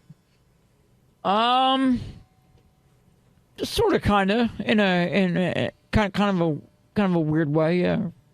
I'd be concerning. Somewhat. I mean, yeah. What's the question you just answered? What was the question again? Benji, I imagine you can relate to what Pete's saying. Listen, she is physically beautiful. I want to fuck her. I want to possess her. So I get that. Yeah, you want to be the one. It's the same thing. Like, look, we could easily, I don't know how much. We could take $50. We could take a couple $100 and go pretty much fuck any girl we want of a certain caliber, a prostitute. But it's not hot because it's like you're paying for it. And there's something about this, a little bit in a similar category. If there's nothing special about you, if you're no different than like anyone else, right? It's not as hot. Right. I'll agree with that. Thanks.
Rosie O'Donnell's on the phone. Well, first of all, Rosie, congratulations. You got an excellent write-up in the Post today about your new show. They're saying it's a breath of fresh air, the blah, blah, blah, blah, blah, going on and on, raving. Hollywood Reporter, excellent review. They say the show is not sterile, that things are being mixed up, that you never know what you're going to get. Well, that's always good. You're getting hit reviews. Oh, that's nice. I just woke up. I haven't read anything, so I'm happy to hear that. Where are you now, in Chicago? I'm in Chicago, in my very cold dressing room. With Oprah's staff. Now, here's my prediction. Go ahead. And I don't know a thing, but this is, I have intuition. You got a hunch. And you can deny it if you want. I might. Oprah's staff likes things. Is it Oprah's staff? Yes. Rosie was given Oprah's staff. Listen, it's a very successful staff. Okay. But they like doing things where everything is very packaged, very produced. Rosie likes to let things evolve and happen. And Rosie's Rosie. She's not Oprah. She's not Oprah. I predict within a year, Rosie, all new staff. That's my prediction. Well, you're not going to be Psychic of the Year, because here's the thing. It's only about 3 of people from her senior staff. Okay. And the rest of them were all young, new kids who had worked at her staff for about 5 to 8 years. So they're in their 20s, most of them. So they're quite trainable, right? But I will tell you, you're right about initially they were worried about the fact that I don't use the prompter. Because normally they have a prompter and everybody follows it in the control room. Right. And so that's the reason we went live, Howard, which I think you'll understand better than anyone, is all the practice shows. I would do something, and then after, we got to go, we'll be right back, and they'd say, we're going to have to do that again. I'm like, why? Well, you forgot to say NBC is the voice. Right. I'm like, oh, dear Lord. That's not going to fly with you. Okay, so Thursday, after the test show, I had a meeting with Lisa Erspalmer, who's, one of the head Oprah people. She and Sherry Salata, ran it for 25 years, ran her show. And my 2 executive producers and I was like, okay, listen, I'm not willing to trade something real for something fake. Just because something's real and has a little few flaws in it does not make it less valuable than something that's perfect and sterile and ridiculous. Right. And they're like, well, how could we fix that? I said, we could go live. Cut to, they said, okay, which I never thought they would do, because they thought they'd be worried that I might, The whole show is live. Live. Wonderful. Is this going to kill you? I'm saying right now it's fun, the first show. Yeah, it's the first blush. You've been back. You've been having a great life. You've been enjoying hanging out. Yeah. Is this going to kill you? I pray to God it's not going to kill me, but I was hanging out for 10 years, Howard. So what? That's a lot. 10 years, man, of doing nothing. You tried. It's not easy. You were going stir crazy. Listen, my kids were raised. They were all in school. My youngest is going to be 9 years old, and I didn't have anything to do. I can't keep up with you. You baffle me. Why? Because Rosie and I never had a private conversation, really. I mean, not where we've threatened to get together for dinner, but there's always there's alys a complication. Oh dear. But she's hard to schedule with. Yeah, she is hard to schedule with. She is. She's difficult. But you fascinate me. I so do. When I came into your life, you had met you had a new girlfriend. Yeah. She moved the whole family in. She had 6 kids. You have 4 kids. Yeah. You were She didn't move them in. They moved them They moved next door. You were in the process of what you called blending the families. Yeah. Now somehow that relationship ended. Yeah. And then, which I believe was predicted by you. Oh yeah. Well, because you were going probably insane with her 6 kids. Let's be honest. That's too many kids. Let's be honest. You have a vision of what you think would work, and I remember that movie, Yours, Mine, and Ours, with Lucille Ball. Right. And I thought, well, how that's what you were thinking. Yeah. This could be perfect, right? But honestly, it was a lot of kids, and that's the truth. It was a lot of kids. It ruined the relationship. I wouldn't say ruined, but it didn't allow for any time for she and I to be together alone, and right. There were lots of kids with lots of different issues. And, right. I got my own 4, and they have their own challenges, right? And so it just felt to me like chaos and too much. And she's a lovely, lovely person. So in other words, you saw this movie and had the idea. But the kids didn't see the movie. That was the problem. No, but they did see the one with Steve Martin, Cheaper by the Dozen. Yes. Now, was it complicated when you had to go, like when you broke up? I can't even imagine the hassle. First of all, you got to move her out of the house. Which literally she did in 3 days over Christmas. It was very quick. And then over Christmas, you had to we're go, breaking up. and you had Oh. to go over Christmas, no less. Woof. Then you had to go to the kids and say, "Listen, remember the movie I watched?" Turns out it doesn't work like Yeah, that. that was the movies, kids. Yeah, now we have a different movie to watch. Was that a horrible? No, because the kids knew. The kids knew in the beginning. Like I said, here's the thing. We're going to see what happens, and Right. and I love Tracy, and we're going to see what happens. And so the fact that we didn't live in one house, I think, was helpful in terms of them not feeling as upset, or they sort of there was a separation, and there were. It wasn't like we did every holiday together. In fact, we didn't really do that. I took my kids and did what we normally did, and she did what she normally did. And Tracy had to be brokenhearted because, listen, nabbing a Rosie is a big deal. Nabbing, I love that. Well, let's be honest. You think I'm nabbable? Well, listen. Well, you're a- acting like she lost a Porsche. She's a big. Well, yeah. Rosie's a big star. She is the pride. It's more like a Hyundai Sonata, Robin. I don't know if it was a Porsche. She is the home run of home runs. She's wealthy. She's, listen.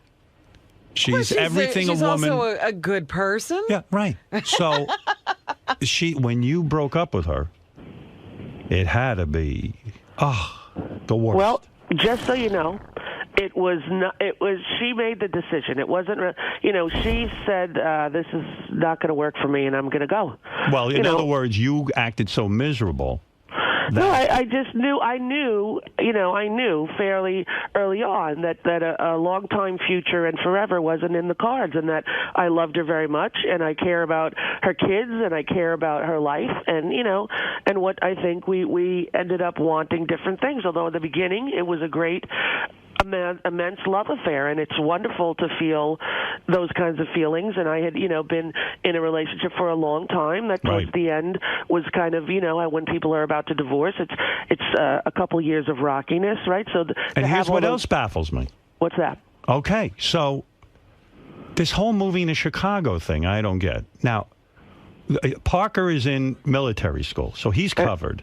And loves it. Can you believe this? Military I cannot believe it, truthfully. He's been asking since he was 8. Wow. And I was... Wow. Yeah. Obsessed with everything. Like, can tell you everything General Patton ever did. Could tell you who was in what war, what countries, and why. And Do you think he'll become a military guy?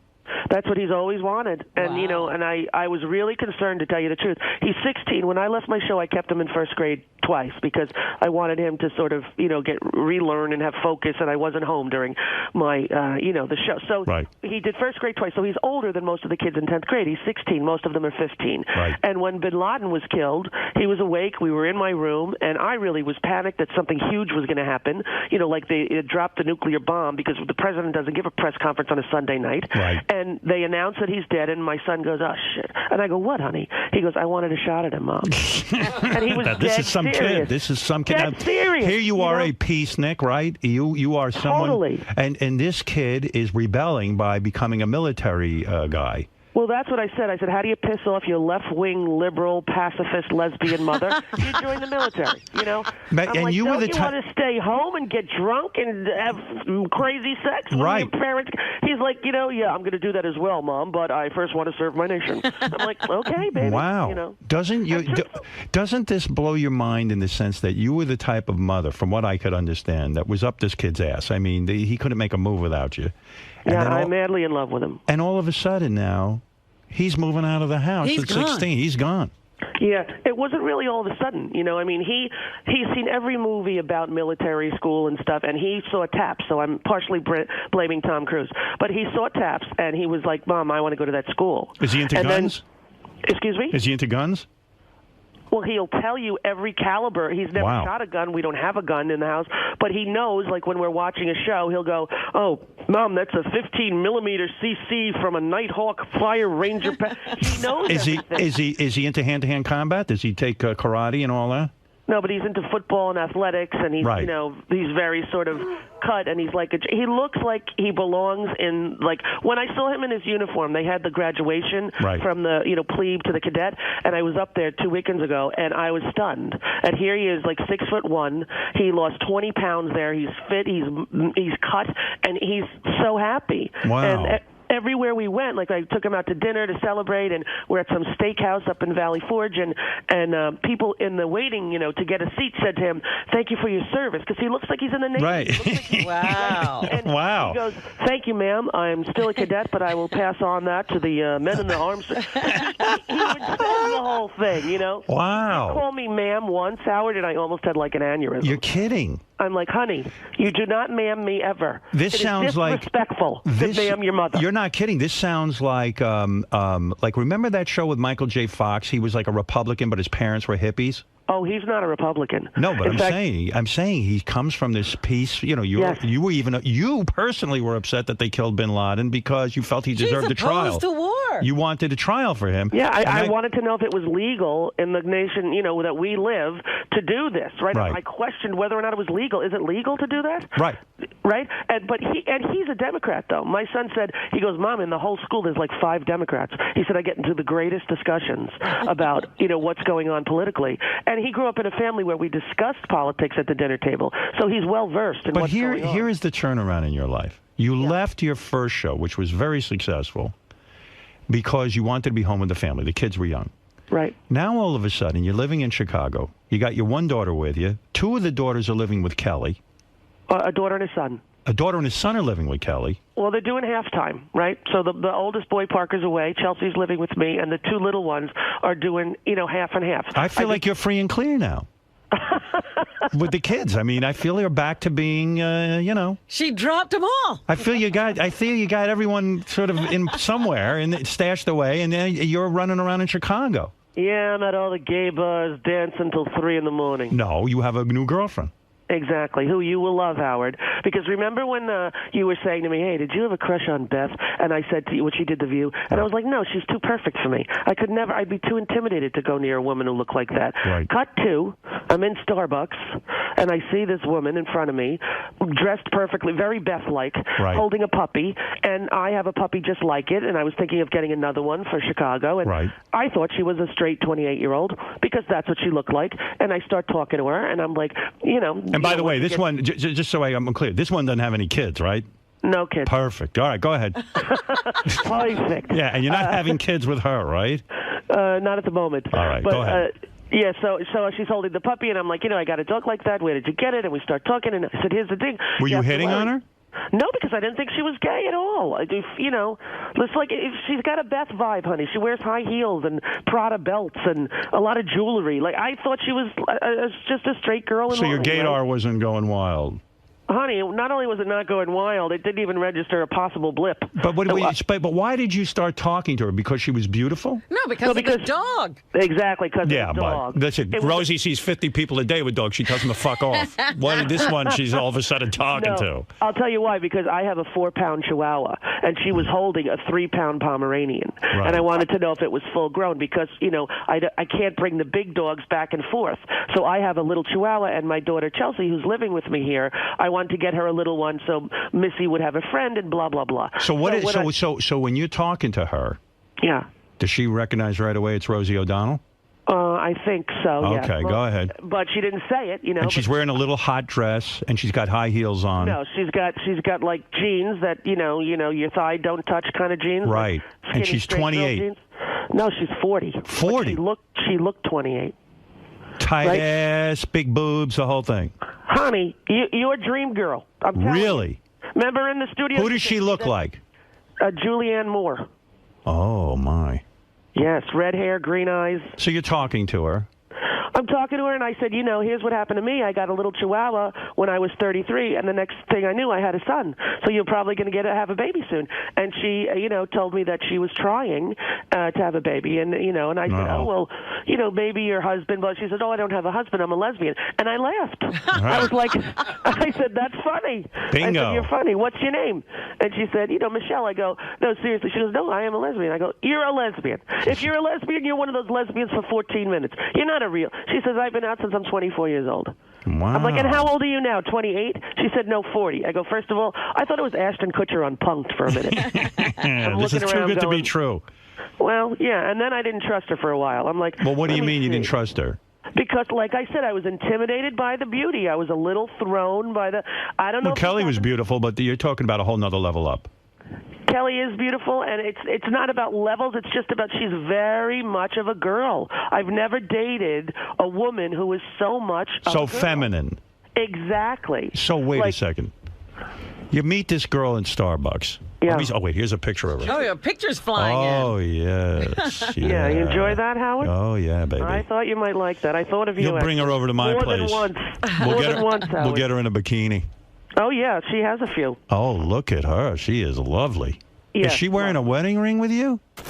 No, she is not wearing a wedding ring. It appears to be. Wow, she's some knockout. Yeah. You know how to quite- handle quite something like that? Howard, that was my concern. I was like, hey, what have I... You meet her in Starbucks. How long before you take her out on a date? About 2 weeks.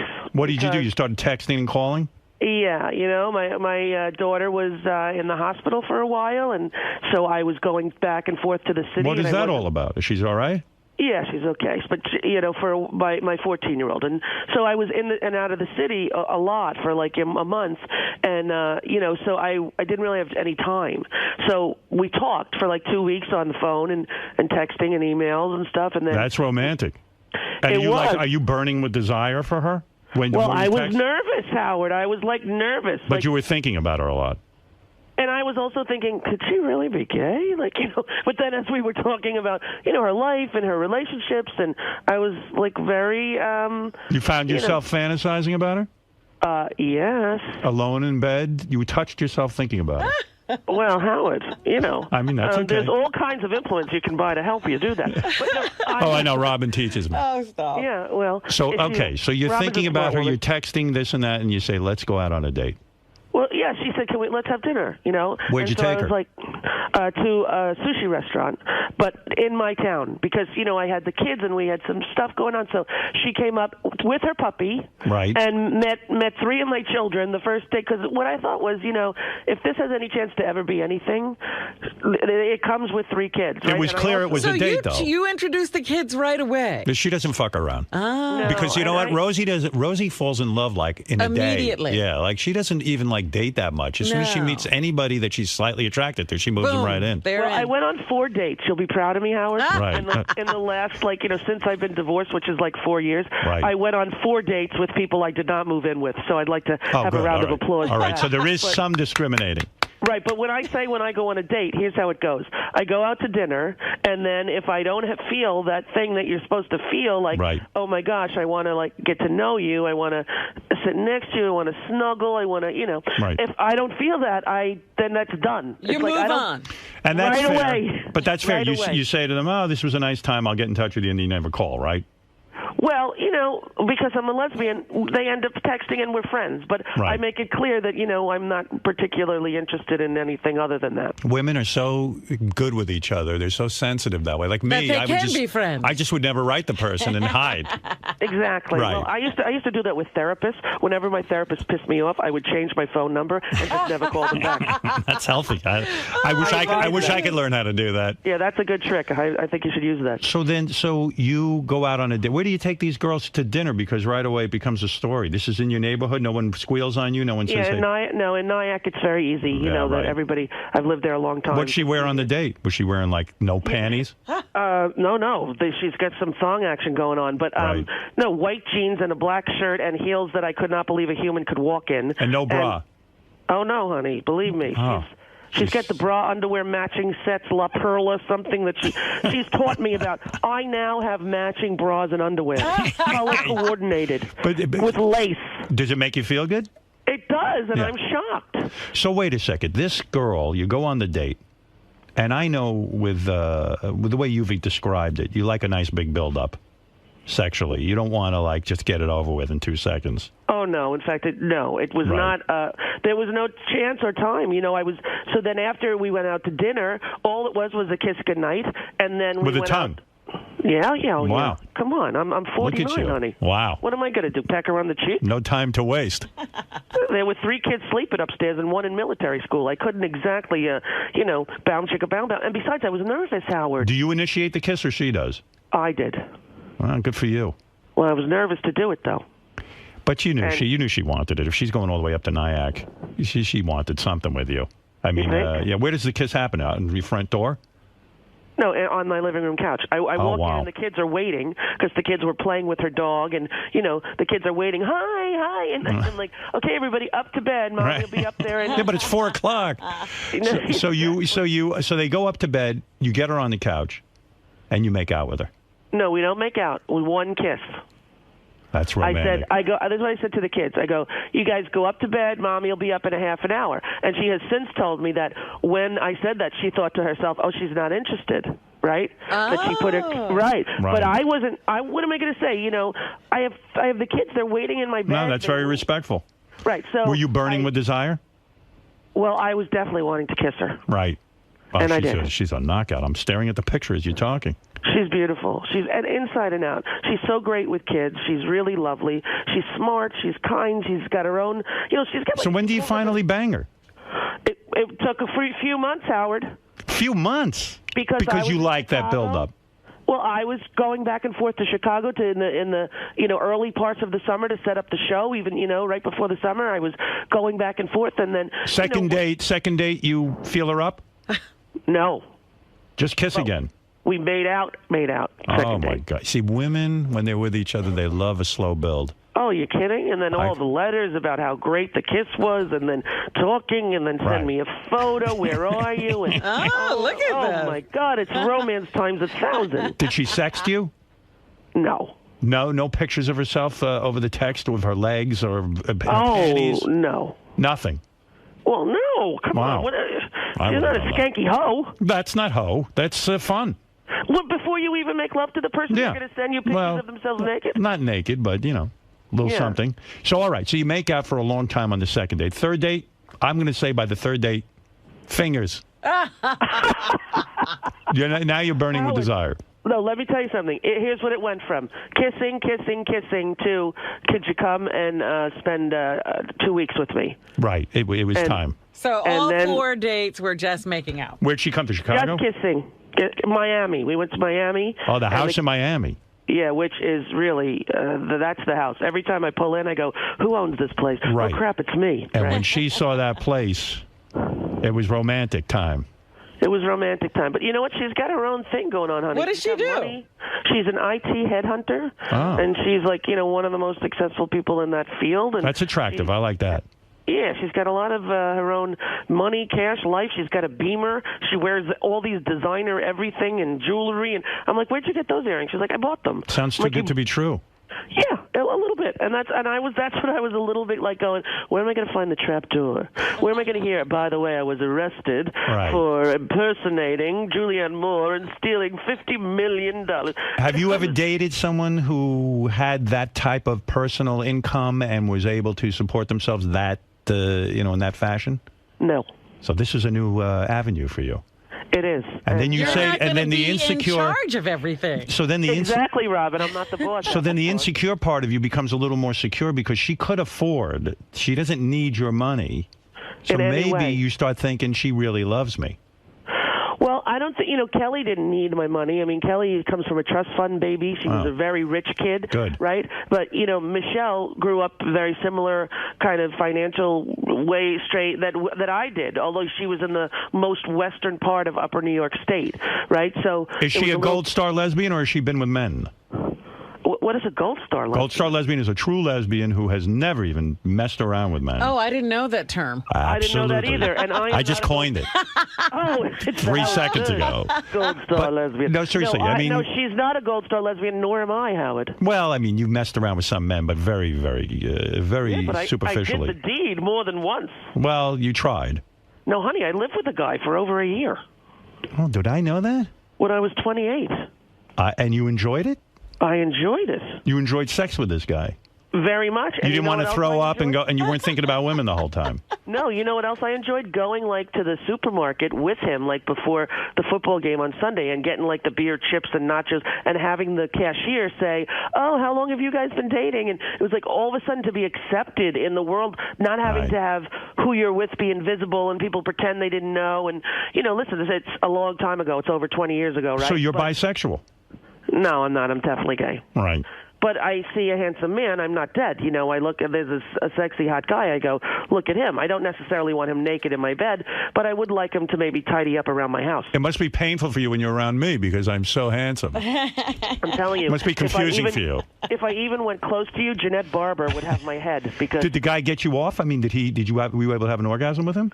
Oh gosh, yes, honey. No kidding. Everything works downtown. It's not like lesbians don't function without the right car key. No, but I have many friends who are lesbians who say to me, like, the thought of the penis going in them is so repulsive. Oh, really? Yeah, that they can't even. Well, I don't think that could possibly be true because there's a lot of. Yeah, who are you talking to? I have friends. Where is this? What are you, women who? What? All right, that's the second thing I made up. I figured. Gold star lesbian in that. And all of your lesbian friends who are repulsed by penises. Well, but I have male friends who are gay and who have said to me, like, they quite frankly, they go to me, ugh, pussy is disgusting. Okay, I have a friend, Dan, and he went for the first time when he was like 30 to a bachelor party at a strip joint, and he was there, and his friend supposedly didn't know he was gay. The woman was on the stage, spread her legs in front of them, and he said loud, and everyone heard, oh my God, it looks like roast beef. Right. Well, I would imagine it would be the same for you. You see a penis, and you're like, ugh, filthy penis. No, not at all. No. So now you get her to Miami. None of the kids are there with you. Honey, all the kids are there. Wow. And she's going to come for 2 weeks and stay with you? Yes. And go in the bedroom with you? Yes. That's a bold move. And here's the best part of her. So we're second night. We're in the bed. The kids. We've put the kids to bed. They're asleep. We're in the bedroom. All of a sudden, knock, knock, knock. Come in, and in comes Vivi. I can't sleep in my room, and I'm thinking, oh dear God. And then in comes Blakey. Mom, if Vivi's going to stay in here. And the hot girlfriend is laying there in lingerie and. Yeah. And you know what she does? She goes, come on, and moves over. Oh, that was a good move on her part. Not only it's innate, it was an innate thing, and I thought to myself, this is so perfect, right? How was the first night of making love? Awkward because I know you're shy. Were you able to get off, or were you so shy that you dried up? No, honey. No, when Mommy's on bioidenticals, and trust me, downtown Niagara Falls. Because you're on what? Biomedicals? Bioidentical hormones. Beth doesn't have this yet. When she gets to be my age. Is this because of menopause? Yes, honey. And it introduces female hormones and makes you wetter. If you don't it keeps everything working. It makes. Are you on it, Robin? No, I'm fine. No, you're not. You've told me you've had to use KY. Never. I lied. No, you didn't. I did not. She made that up. That's like the Astro Glide Star hetero. Do you have to worry about safe sex the first time you're with her? Like, do you guys go get checked out, or you have to do dental dams and all that?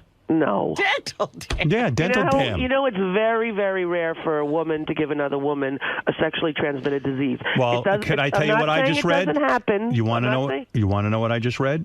What? That when oral sex occurs, like if I go down on a woman, that now they think it's a leading cause of throat cancer. Because, yeah, it was in the New York Times. I'm not making this up from some tabloid. I'm talking about the greatest newspaper in the world.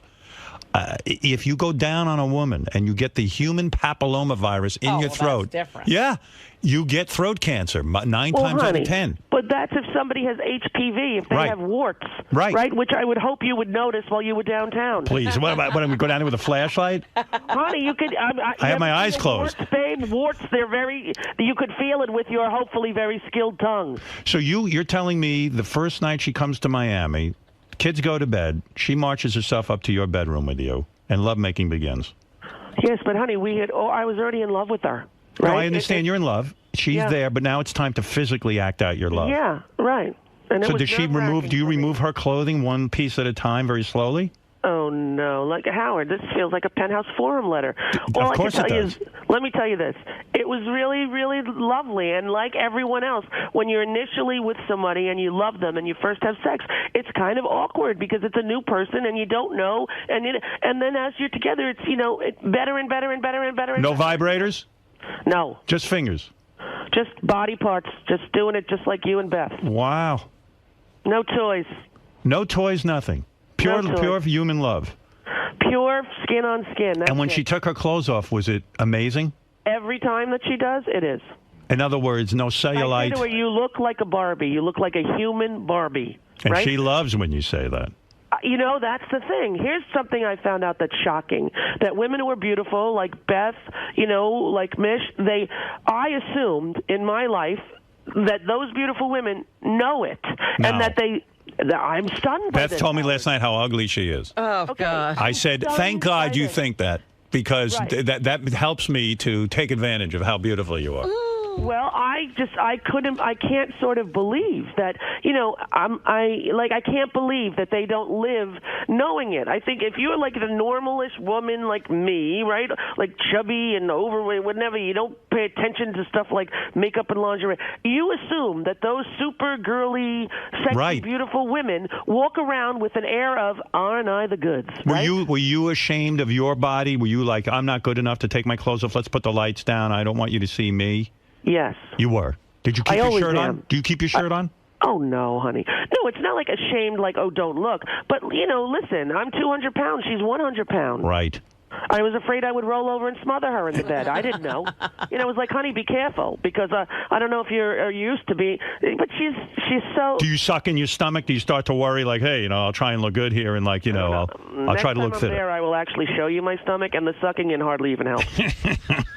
Had she ever been with a large woman before? Yes. She had.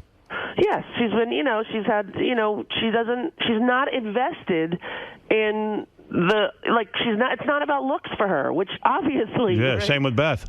Right, it's not about that. Do you do what I do? I walk to the bathroom backwards so that she can't see my ass. I'm not kidding. Yeah, I have cellulite. But wait a minute, you showed your ass on national TV. Yeah, that was but that was maybe the biggest mistake of my life. But we all know your ass, Howard. Even Beth said to me, like when I was 7, I saw that on TV, and I thought it was disgusting. Whatever, I don't know how old she was, but well, she had to be around there. That's gotta hurt. She goes, oh, yeah. What's the age difference with you two? What's the age difference? Not much, 19 years. But 19? I look incredibly young. So I know you do. I've been around you. It's hard. The pheromones are flying. Yeah, it doesn't look weird at all when she's with me because, listen. You're evenly matched. Beth's turning 40, and I'm 57. Yeah. Well, honestly, you do look pretty amazing, Howard. I got to tell you. Exactly. You always so do you. Fit. Well, honey, I could use to lose about 40 pounds, but do you think you'll lose 40 pounds now that you're with this new woman and she's so? Well, here's the thing. I actually have lost some weight already, and she's very interested in health, right? She eats healthy food. She works out, and she keeps saying to me, I want you to live. You need to live. Was she in the audience for the first show that you did at the Oprah thing? Of course, that's the greatest aphrodisiac. If she wasn't turned on before, when a woman sees... And all your glory. Well, even Beth said, when she sees me working the radio controls, it turns her on. Well, it's funny because she came to the rehearsal, and we had a rehearsal on Sunday because we were going live yesterday. Right. So she, for the first time, sat and watched me sort of do what I do. And do you find yourself trying to make your job look more complicated in front of her so that she's even more impressed? Or that you have to tell people what to do? Like to use start bossing some people around, or tell people like some television terms, like we got to sweep this quarter hour, please. I know about this. Do you find yourself doing that? I do that with Beth. I think I do it a little bit, but I will tell you this, that I am always bossy, so it wasn't like I was acting. You should have fired someone right on the spot. That would have gotten her. She would have been naked in your room within 2 seconds. With all the kids, that wouldn't have been good. But she was sitting with the kids, and so I didn't even realize that it was, it's the first time she sort of had seen me, like, in that work professional mode of being the boss. And so I was doing what I do. Like, we're not going to use the 2-shot. We're going to use the 1. Yeah. Please have the jib when the boys come out. I was doing all that, but it was real, right? And then we go out to dinner, and she goes, it was amazingly exciting to watch you do. I'm like, to watch me at rehearsal in my sweatpants? She's like, honestly, honey, you don't know. I was like, oh, my God, you're going to have to come to work with me every day. Are you making love to her every day? Well, honey, it's pretty new, and I would say we have a very affectionate relationship. Do you ever make love with her back in your office at work? I have not, no, because there's many people here, and there's usually at least a child or two. Are you guys obnoxiously affectionate in front of the staff, or do you keep that under wraps? I don't think obnoxiously, but my children do say, like my 11-year-old boy, Mom, get a room, which is now his favorite line. So every night you're making love to this beautiful woman? I wouldn't say, every night, honey, I'm 49 and I'm tired. And when I did, the build up to this show, we did 2 rehearsal shows every day because I couldn't get it right. I was, it's an hour show, right? The shortest I ever did when we were on tape, not live like we did last night, like we're going to be from now on. Right. I did an hour and 22. Wow. And I was like, what the hell is happening? Right. I couldn't get it to an hour. And so then the Thursday, I was really frustrated. We had done this piece with the Broadway kids from my school dancing, and Javier Colon was singing, and I came up and said at the end, "Thank you, kids. Give Javier some love." And they all just spontaneously ran and grabbed him, and I said, "What do you have to say to him?" And they all in unison said, "Thank you. It was adorable." And I said, "We'll be right back after this." And then I hear from the booth, "We're going to have to do that again. You forgot to do the NBC plug. You did not say NBC, the voice on NBC." I'm like, "I'm not doing it again." Listen to me. Listen to me. If those imbeciles who run that OWN network had any brains, they got no programming. They have no ratings. Honey, it's hard you to want start to a go, network. listen to me. If you want to go an hour and a half, You think they should just let her go? let her go. What else they got to do? What, they got to get to what? Reruns of what? Well, so don't they have some kind of Oprah show on after They do. They have a brand new Oprah show. Start the Oprah Life show. Class. Start the Oprah show. And let's say Rosie goes an hour and 25 minutes. Uh-huh. So well, start the It show. is an Oprah show, though. So what? Well, you all they gotta got have is empty programming for slots. Well, we got to have programming for commercials, but you have to remember when networks started, like Fox, they just did one night. Right. When CNN was on, nobody watched it for 3 years. The normal platform to launch a network on cable is anywhere from 3 to 7 years. But that's why I'm saying they got you. You're high profile. You're getting great reviews already. Let her go. Do your thing. Give her a 4-hour show. Why does it have to be? Let her go for 4 hours. Who cares? All of a sudden I'm going to be doing Sabago Gigante. No, but I'm saying if you're there anyway and you feel like going, go. It's live. Go for it. Well, I got to tell you, we had Russell Brand. Have you had him on your show? Many times. Fabulous guy. Genius, too. Right. Yeah. This guy's a genius. And he could have went forever. Right. So I actually what? hated it. Hated having to say, "We'll be right back with the game." I wanted to just stay with him. So why didn't you? And then Honey, we have an hour. It's a regular TV show. We have an hour. But why can't you say, listen, they've got nothing on. The entire day gets 0 ratings. Well, they got Rosie has a new girlfriend. She wants to get back to her. No, she doesn't. Listen, she's got plenty of time. How long can you, in a session, can you make love to her? I know gay women will go for hours. Yeah. Of course we will. Right. Because there's no, it's not as though one and we're done. I have to run out and get a blue pill, right? There's lots of caressing and touching and all the stuff that apparently bores you men. Well, and we you just know what? do for hours. I'll let you know something. I'll let you know the secret about this man. Yeah. I like all that stuff. But I've heard that about Beth you. is bored, but she wants it. She Get wants off. it. She's like, let's go. Oh, really? Oh, Stop yeah. with all the fooling around. She doesn't. She is very different. Well, she's definitely not a lesbian. I can tell you that. No, Howard. she's not. I told you what happened. Beth went for a massage. These women. Did you hear this, Rosie? I did not. What's the massage This story? is some sexy story. You got to hear this. Well, there's another massage story I'm not even going to go into, but just the other day, she stops in some place, It's a little nail salon. little nail salon, Right. Korean woman, so Beth's sitting there waiting for her nails to rise. She says, "Oh, do you do those massages? You know, in the chair massage. The chair massage. Right. They do like your neck and your Right, arms. right. The woman goes, you'll come to back room. Beth goes, "Oh, okay." She thought it was a little weird. Goes to the back room. She puts her neck in the thing, like Put her face in the cradle. Yeah, you there. understand. Yeah. Well, a couple of minutes later, she goes. The Korean woman goes, "Do you mind?" And she goes, "What?" She goes, "Take shirt." So she lifts Beth's shirt off, and takes her bra off, and starts to rub her sides and her breasts. Seriously? I swear to God. And she's telling me this. I go, "Don't you know that's inappropriate?" And she goes, "Well, yeah, but it felt good." I said, Okay, wait. Yeah. She went to get a mani-pedi, Right. and she got a boob massage? Yeah. And then a guy walked back there, and she says it was nothing. I said, "Are you... What?" I don't even... She's like little Annie Fanny. She's just like... Did you ever read Playboy, Little Annie Fanny? No. Everywhere she went, people were taking her top off and doing things to her. Wow. And so what did Beth do? Was there a happy ending? That's what I said. I said, "Honey, did you get up and leave?" She goes, "No." She rubbed me and it felt good. And then she was done, and it was about 15 minutes, and that was it. Oh, so she didn't try to go downtown? No. But she did say she rubbed her thighs. Yeah, because she was wearing cutoffs. But Her they don't thighs. usually touch your thighs in a No, chair. I don't know what was going on. Thighs at a nail salon. Yeah, well, but the kicker is... Beth may have said something in Korean. It sounded like massage. I think but so, actually too. was like, "Can you do me almost right to the edge of glory?" I don't know. Sounds to me like you're liking this whole Chicago setup. I can't even believe it because, I still think they could have done the show from New York. Well, we were going to do the show from New York, truthfully, but because the Oprah show was winding down, didn't end until May 25th. By the time that we had all of the studios to choose from, there were no studios that I wanted to work in. You know, I'm very spoiled. I was at 30 Rock for 6 years, right? Right. And then when I did The View, it was over on the West Side. Literally, there were rats in the dressing room. Like, they would chew through things. It was really near the river, and it was not a good environment. I didn't want, like, one of those Unitel all the way on the West Side. And so of the choices, we didn't have many. And then, you know, Oprah said, you know, if I can give you the jet, you could go back and forth. Now, initially, Howard, we weren't going to do this kind of show. Right. I was going to do Oprah show, right? Well, thank God. Someone got a hold of Rosie. I heard the original description of the show. Right. It was some serious issues. This and that. I said, listen, 7 o'clock at night.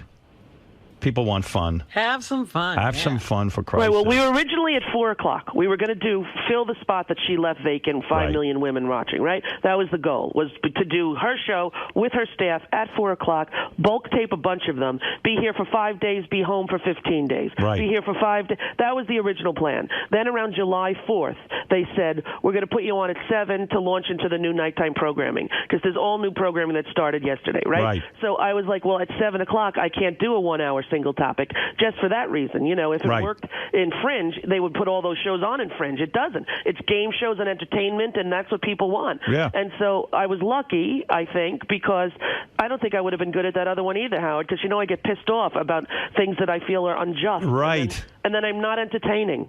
I think some of that's entertaining. I do. I like when you're opinionated. I don't want you to go like sort of like, you know, I'm going to hold back here. I like when you let it go. No, I won't be holding back. And those Yentas who watch that stuff will love it. Believe me, I'm going to watch. Yeah? I would have watched last night, except Yeah, that. I caught the first part, and I was like, wow, Rosie's doing stand-up. This is great. Yeah, good for you. I'm happy for you. And believe me, it's good to see you back at work. I figured you'd go back. Yeah, and you know, you were the reason that I actually did it, because before I went on the radio, I was thinking, well, I'm not going to do any. I'm 50. What could I do? And I love doing that radio. If they had only paid me a penny, I would have stayed. Right. And then it all, you know, here it is. Are you still affiliated with Sirius? You are, right? Yeah, totally. And I loved it. Actually, I loved doing the radio. And I never used to listen. Now I listen all the time. Are you broadcasting your nightly television show on Sirius, the audio portion? Yes, they are. Good. And Okay. I'm doing like twice a week answering questions for an hour, having call-ins about topics. So I'm still going to have a presence there on Stars. I would have much preferred to be on Howard 101. Yeah, well, me too, but that evidently wasn't in the cards. All right, listen, watch the Rosie Show, weekday nights at 7 on OWN. She's in a good place. You can see, if you see these pictures of this woman she's banging, you can see why she's in a good place. This one I approve of. Thank you, Howard. I thought so, actually. Second date, I thought, when Howard Stern gets a look at this one, he's going to be a happy man. Oh, my God. And, you know, I have to have her over in the summertime so she can wear a bikini. And she will, my friend. Oh, yes. And that is something, Proudly. even if you can't make it, send her over. Okay, I'll be there in a muumuu, and All she'll right. be in a bikini, all right? Good luck with the show. All right, thanks, We'll Howard. all Thanks tune for having in. And have you met her parents yet? Yes, I have. Already? Honey, we're gay women. Come on. We you- met the moves right family. along. We're getting wedding invitations printed. You'll be invited. Oh, are you getting married? I think it could be in the cards. It's legal in New York. Have you asked her? I think we've discussed it. Wow. Oh, wow, this is moving fast. You know, Howard, come on. I'm 49 and I'm gay. Wow. Well, You know the old joke. What is the old joke? What does a lesbian bring on a second date? A U-Haul. What does a gay man bring on a second date? What second date? Good night. I'll be at the gay yuck hut for the next 2 weeks. But if she wants her own kids, you can't get started with that again. I see already. Listen, the two are living with Kelly.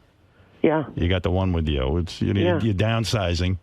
Yeah. It's enough But with the can kid. I tell you, for me, honey? It's enough can for I tell you. you the truth? Yeah. To hold a newborn baby, I don't even need any antidepressants. Go to an orphanage. Hold an baby. I'll come home with 20, like Mia Farrow. Well, what medications are you on that you're so happy? Well, I'm on a very low dose now of Effexor, and What sort is of that? weaning off of it. But I'm actually, I'm in a good place. I got to say, my hormones are balanced. I've been doing my TM, mister, for about 2 years. Oh, very good. Yeah. Yes, I do my 20 morning and 20 at night, and I'm in a good place. Excellent. All right. Very good. I'm happy. All right, good to talk to you all. All right. Watch the Rosie Show weekday night, 7 o'clock on the Oprah Winfrey Network. Has Oprah mentioned me?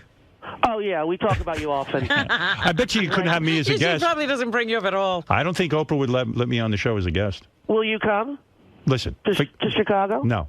But listen Come to on, me. Howard. No. A whole hour. You and me, a whole hour. A whole hour. 1 hour, just you and me. But do you think Oprah would want that? I am sure she would. Really? Yes. I'll fly on my jet. I know you don't like to fly. What do you mean your jet? They give me a jet to go back and forth. Oh, you're kidding. What a mega This is a deal. good deal. What are they paying you? Claudia getting wanded every I don't know. You're kidding. They gave you a jet. Yes, not to keep, but to use. And you can use that for carte blanche, like you decide, I need to go to New York tomorrow. Yes. Oh, my God. What are they paying you? Good money, my son. Good money. Are you getting, I'm going to guess, I haven't even thought about what you're getting. Think about it. Are you getting $15 million a year? Here's what I would say, Howard. That's very in the vicinity. If we were near, if we were on Price is Right, you'd probably get a second guess for that. But yes, I'm under? You're very close to the number. Oh my God! It's not a bad gig, honey. And they're very also, generous. And bonuses. I got it all, like you do. Well, like I do, then you'll be lucky Then to you'll be collect. fighting. You'll be in court trying to get your bonus. They gave me a bonus. I hit a home run. No bonus. They said I read the contract the wrong way. It wasn't you didn't hit a home run. You hit a grand slam, and they wouldn't have this Sirius XM if it wasn't for you. But it's no $100 million deal, honey. But believe me, it's going to take care of everything I need. Whoa, that's beautiful. It's a good thing. Good for and you. And listen, can I tell you, if I find a Gold Star lesbian, I'm going to call in with her. All right? Yeah. Hey, where is your girlfriend? Is she there with you? She's with my daughter, taking her to school right now. Oh boy, she really is moving She's fast. moved right into the chores and everything. Yeah. Honey, she knows what she's doing. She figured out how to work the remotes in the new house. That's why she can never leave. I'll never be able to watch TV. Next time you call in, have her at your bedside. All right, baby. And you'll leave the phone down. You won't tell her I'm on the air, and I'll listen to your lovemaking. All right. All right? That's a deal. And what are the kids calling her? Hot mommy? What are they calling her? Well, you know, it's funny how they used to call me More Mama, Yeah. right?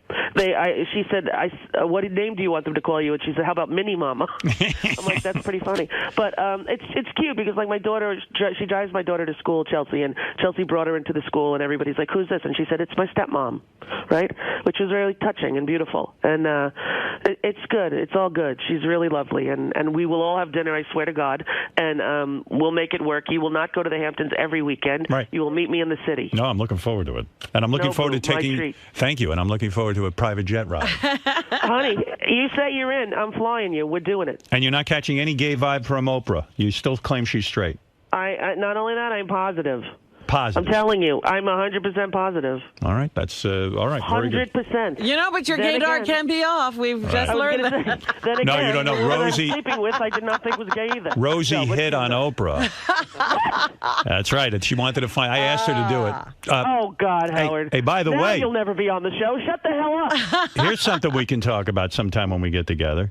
All right. So I was invited to a party at someone's house. Yeah. I walk in, they say, Barbara Streisand wants to talk to you. Oh, my Lord. When was this? This was over the summer. I told you to come out. Holy... And so, Was it- listen, Whose house? Sandy Gallon? Something? no, woman named Donna. Okay. I go over there, and they say, Barbara, out of everyone here, wants to speak with you. Yeah. I walk over, Yeah. and we entered it up for about an hour and a half. I'm telling you, honey. Just the two of us, a very deep conversation, Miss Streisand and myself. And that I felt brought your good, name up. Didn't it? What? Beautiful. Did it feel good? Sure, Yeah. it felt good. But listen, who likes me? I mean, who knew? Everyone. Who knew Barbara Streisand liked me? Did you bring up my name? Did you Yeah, bring I up? did. And what'd she say? She said, "Oh yes, of course, yes." Oh, yes, of course. Yeah, you That's know, good. she I'll take likes that. you. She likes you. I know she does. She stayed at my Yeah. home. I'm recording an album with her, actually. Oh, The really? duets Yeah. album, Howard Stern and Barbara. Yeah, I felt like only. I got to admit, I felt kind of good about myself. You know that. How could you not? Yeah, First I of mean, all, you're a Jewish guy from New York. Right. She is the biggest Jewish star from New York in the history of the world, and she's the most talented woman that ever lived. yeah, and then then she goes. So then she was supposed to come over to my house the next day. Except What I had happened? I had to leave. I had to go back for work. Oh. So I was like, You mean you didn't take a personal day? yeah, no, I took a personal day. And so no, so that didn't That's happen. sacrilege. She asked you. She was going to come to your house, and you went into the city to do a radio show rather than hang with Streisand. That's right. Yeah. Well, listen, The woman's almost 70 years old, Howard. Yeah, she was terrific. She really was really interesting. We talked about just about everything. I don't even think of her as an age. Well, I tell you what. She's exactly 20 years older than me. That's how I know. Wow. We had a fascinating conversation, actually. And she's one of the smartest women. She's all politically astute. She's amazingly well read. Yeah. Yeah, no. She kept up with me, no problem. Oh, kept up with you. That's right. You know what an intellectual I am. Right? I didn't know what half those topics. I just faked my way through. You had no idea what she was talking about. I have no idea what anyone's talking about. I just go, oh yes, I agree. Yes, I feel the I same agree. way. I feel that way. I'm a big dummy. Anyway, listen, but I'll tell you about that sometime. All right, but listen, you guys have things to talk about. Invited to your house again. You cancel show the next day, and you call me, and I will fly in. All right, you got it. To the Hamptons. Imagine that. That'd be some scene. All right, listen. Watch Rosie's show weekday night, 7 o'clock on OWN. She's back on TV and getting fabulous reviews, and I will be watching too. All right, Rosie. All right. Thanks. Bye, guys. Have fun. Bye. Bye-bye. All right. Bye. Right. All right. There you go.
John Lieberman's here with the headlines from the Howard 100 newsroom. This guy works his ass off. If you're doing something wrong, he's going to find out. So just give yourself up right now.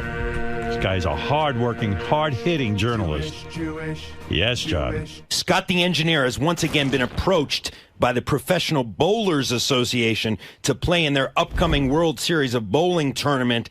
Scott, sources say, is trying to drum up support around the Stern channels via emails to send him to compete again. You know what? What are these emails? Who's he sending them to? Did he send you an email? You know what? So about a month ago, Gary comes to me and he says, or Doug Goodstein came to me, actually, from Howard TV.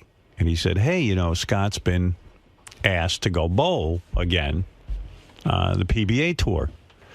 I said, yeah.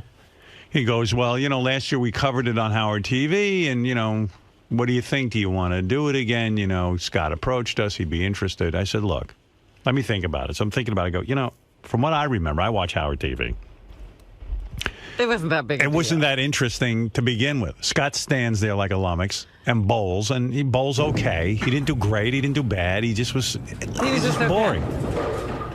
It was fine for what it was. I wasn't sitting and pining away for Scott to go back on the PBA tour. Yeah, you haven't been thinking about it. Yeah, well, Scott's been thinking about it. Well, he had a great time. Right, he had a great time. And don't forget, he left here for like a week or two, and no one missed him. And that's problematic when you leave and nobody knows you're gone, because it makes it seem like you're not that valuable. So then, Scott. So I said to Doug Goodstein, I think we'll pass on it this time.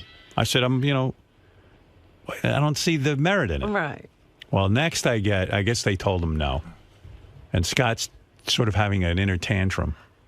He writes me a direct email. Ah. And he goes, I don't know if you are aware of this, but the PBA has asked me to bowl again on their tour. So, in other words, he got the no from Doug. He got the no from Doug. Now he's writing me. And he wants to get a direct no from you. I didn't even write him back. Never responded to his email, right? I never responded. No. And I never fucking will. So then I write Gary. Wait, that's rude, okay? Oh, good. That's really rude. And you're rude. No, I'm not rude. You were told no by Doug Goodstein. I wasn't told no. I never got an answer. That's the problem. Well, you're I never rude. got an answer. All right. Now, So, I'm not first rude. of all, you don't I ask a me. question around here and people freak out. What the fuck is that? You don't ask me Please. that. I don't You don't ask bother me. When do you Don't ever bother write me? you. Yeah, don't bother me. Wow. You Who don't the bother fuck me. are you not to bother you? I'm your boss. Yeah, I know that, but I And can't you ask know you the a rules, right? question? No. Holy No. shit, what You the fuck is can't. wrong with you? Because you know around here you go to Gary. You Wow. don't come to me directly. Well, because you were already I told did, but I no. never got an answer. Doug Goodstein told you no. No, he didn't. Yes, he did. He's coming in to tell He's coming in right now. Now, he's going to... Listen. This is what gets him worked up to bowling. Not the wife calling in. He could care less.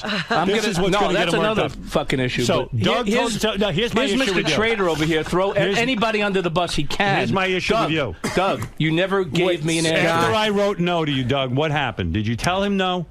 I said he took. He said he never got an answer Howard, from you. I got a weird vibe from Howard. He didn't seem really into it. I followed up with an email to you. Right. Didn't hear back. It was fine.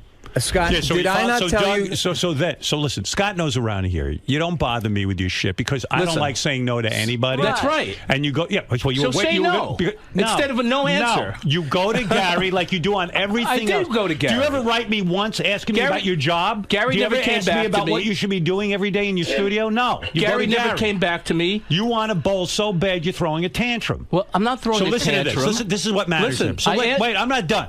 So then Scott doesn't hear back from me.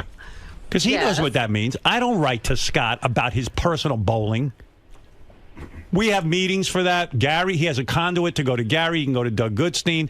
And when he hears that Howard's not interested, take the fucking hint. No, Okay, he's fine. not Don't giving cover up. it for Howard TV. That's fine. Okay. I don't. So I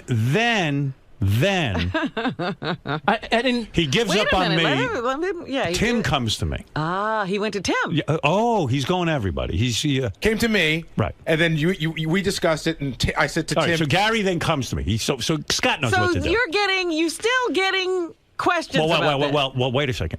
In between Gary, I walk by Scott's studio, and Scott says to me, I want to go bowling, something along those lines.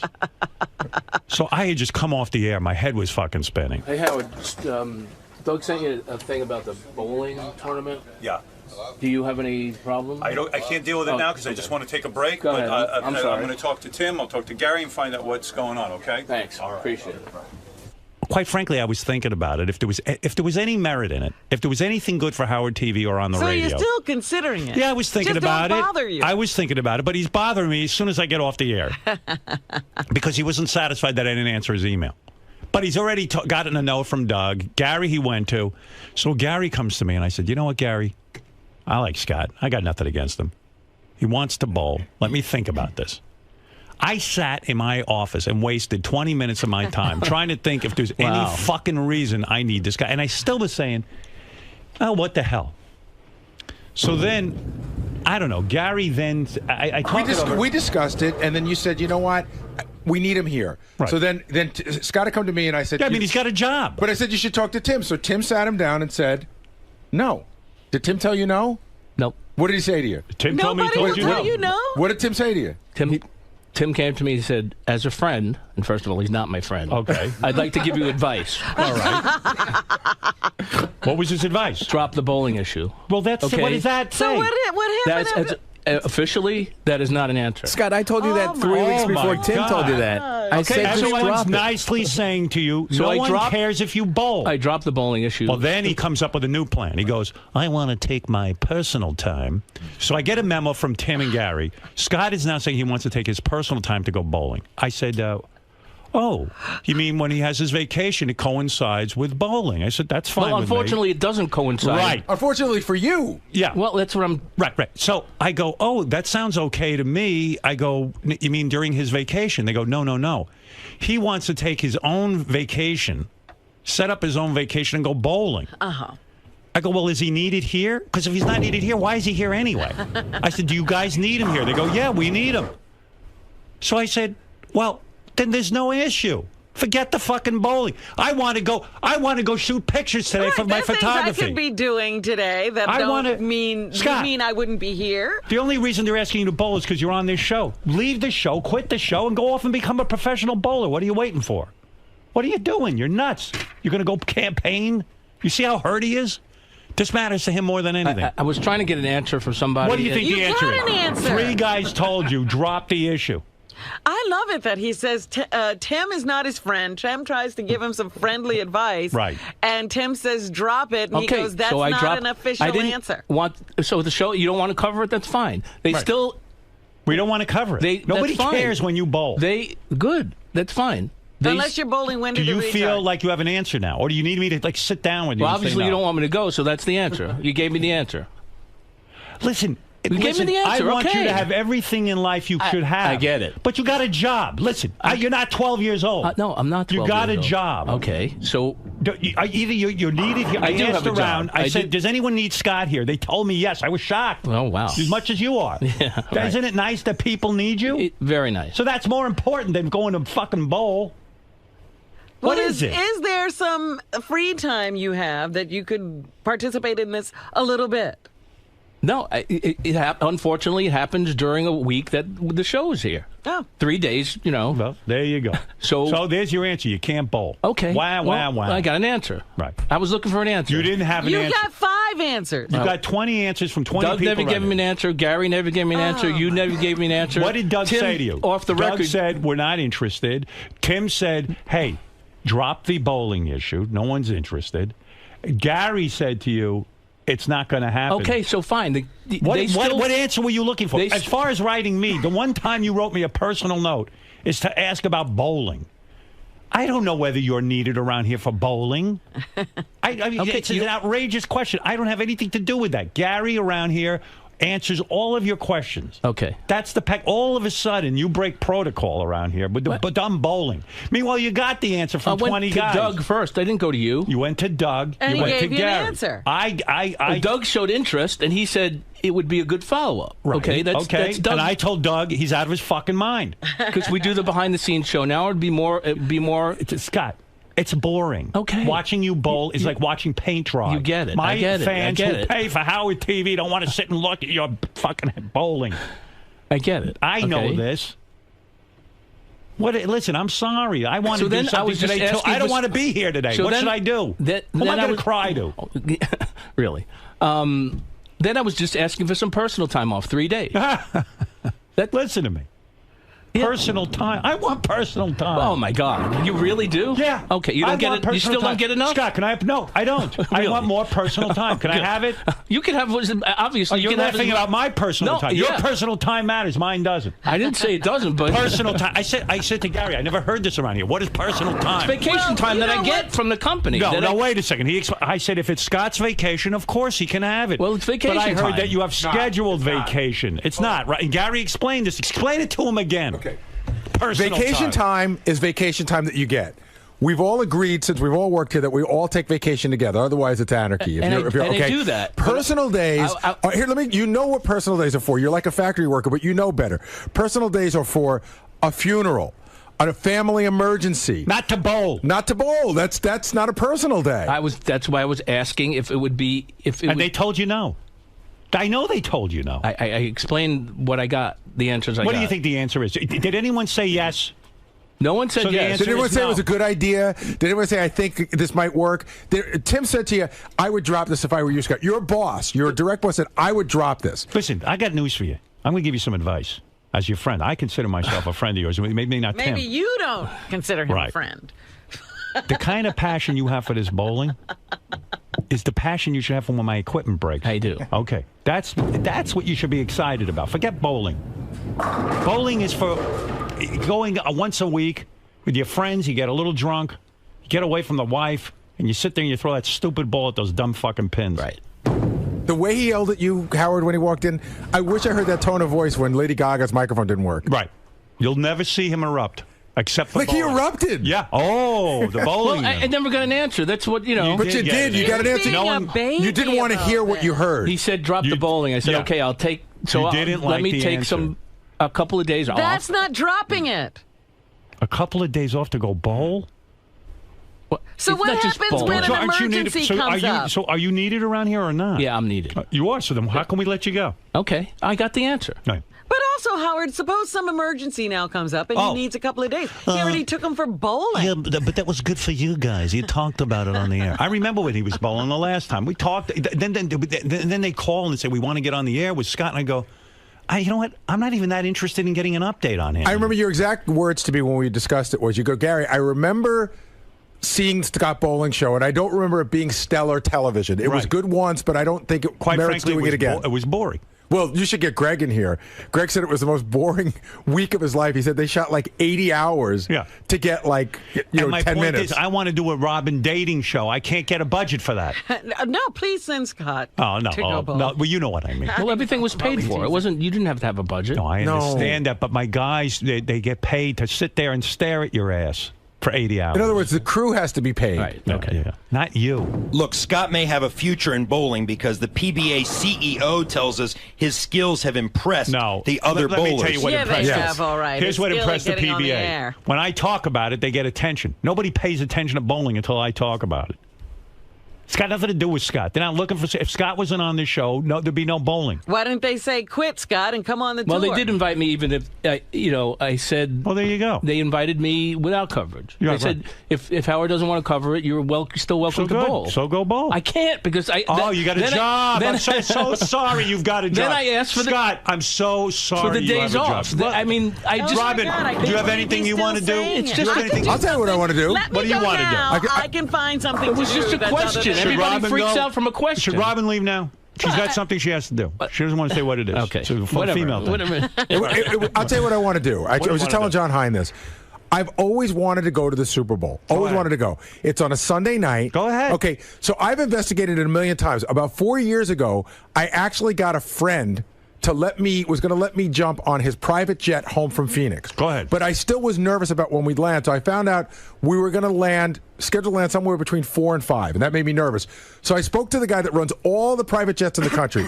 He told me the Super Bowl is the biggest night of the year for private jets.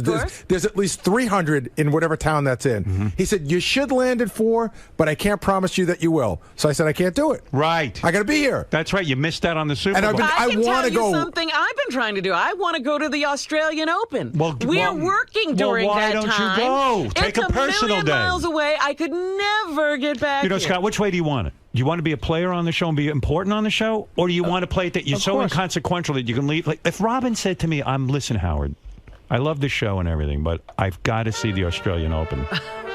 I would tell her you're out of your fucking mind. I need somebody here working with me.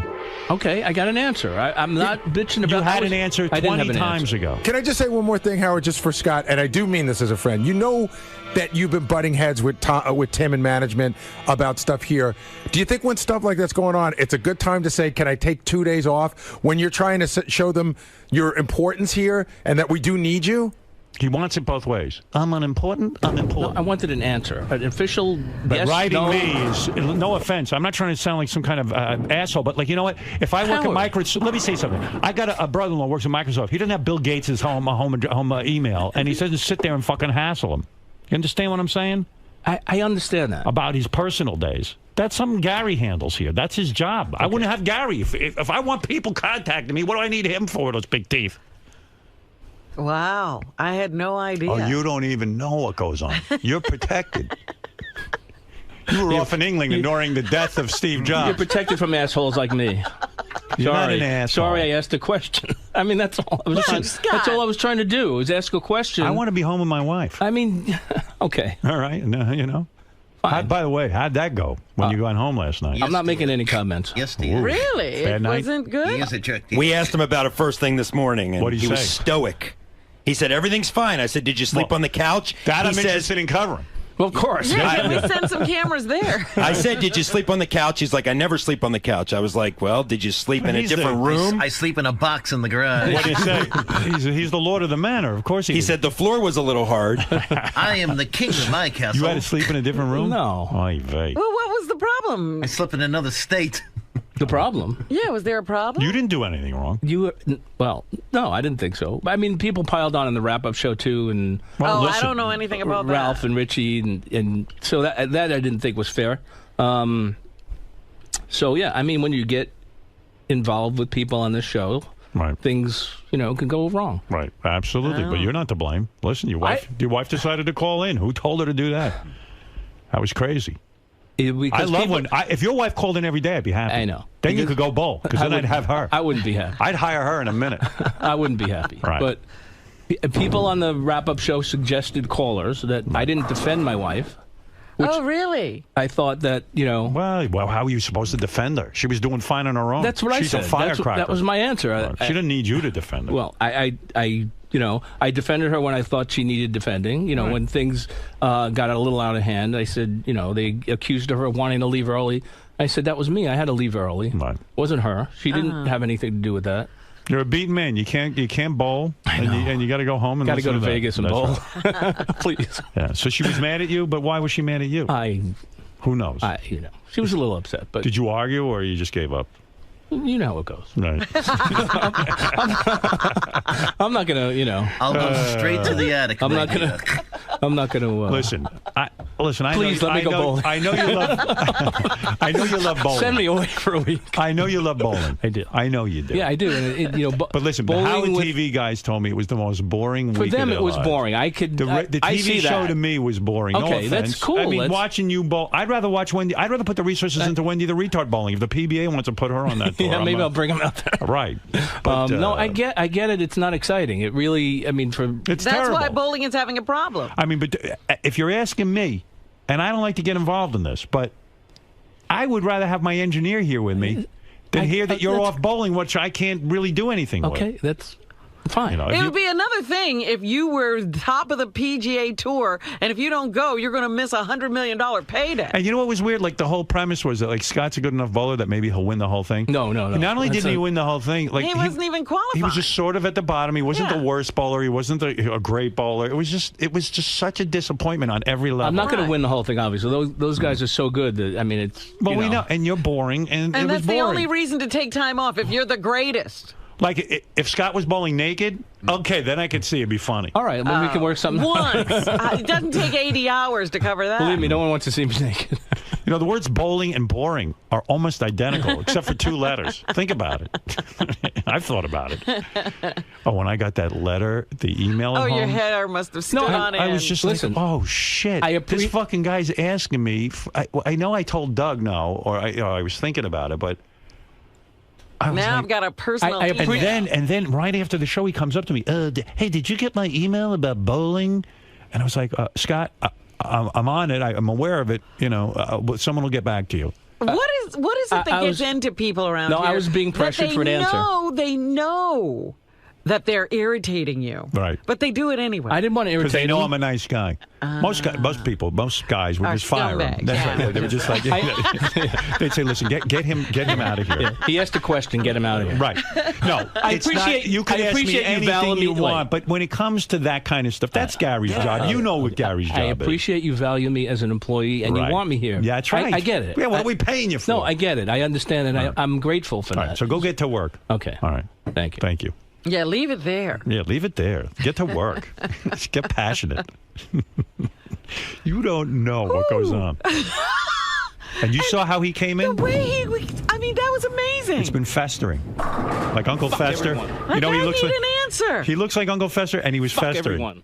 I thought his head was going to spin. That vein popping out scared me. Yeah, and I mean, you've covered war. I've seen a lot. I've been to Iraq. I've been to Guantanamo Bay. I have seen a lot. That vein might have scared me more than the streets of Baghdad. That's right. That's right. When he goes off, he goes off. Gary, you've seen Scott over the years get in these types of situations. I haven't seen him this angry since he didn't get his push-up money. I mean, he was screaming. He's like, "Oh, you're a fucking big shot." I was like, "Wow, is he?" I thought maybe Fred was playing a tape or something. I couldn't believe he was yelling at Howard like that about something like this. Why, it seems like he's cooled down in recent years. He doesn't have these big blow-ups. Why is he so passionate? Like, why is this so important? Okay, he loves to bowl. It's something that's really he loves to do. It would be like his version of bowling is me going on tour with Bruce Springsteen. I can't explain to you why he loves bowling, but he loves it. So I get that. I get that this is something that means a lot to him. But everybody on the show has made a sacrifice for something that means a lot to them. Listen, I missed my best friend's wedding. That's no fucking bullshit. My best fucking friend, I was in the wedding party, and I missed it because it was the same night that we were doing a pay-per-view. And Howard goes, I fucking need you here. And I missed my best friend's wedding. These are sacrifices you make, man. And why doesn't... Because like I was saying, he seems to have learned his lesson with these blow-ups, but this one just... He cannot let it go, and he's that passionate about bowling. Yeah, I mean, I think that it's a couple of days away from home. It's fun. It's something that he loves to do. It makes, when he goes there, they treat him like a big wheel. So I understand all the reasons why you'd want to do it. But we have this. For once, the sad sack is being treated like a king. And Howard taught me this lesson a long time ago. There was something going on where I was doing an appearance, and the appearance made me late for work, or somehow interfered with something. And Howard said to me, if we don't have this, there's none of that. If we don't have this show, nobody's going to hire you for fucking appearance. Nobody's going to send you to go bowling. No one's sending you to the Super Bowl. Without this, doing this correctly, all the rest of that shit goes away. And so early on, I learned that this is the most important thing. This is the core of what everything else emanates from. And all of your passion and all of your drive should be concentrated solely on this foundation, which is the show that... Yeah, and then everything else is extra that you can pull off. Everything else is gravy. Howard alluded to the fact that, his brother-in-law that worked for Microsoft doesn't have direct access to Bill Gates. Has our staff gotten too comfortable with Howard? Well, you know what? That's a tough thing. We have a very small staff. We've all been together a long time. Scott's known Howard for 25 plus years, and Howard's given everyone access. You have access to him. You could write him on Lotus Notes. Everyone has access to Howard. So,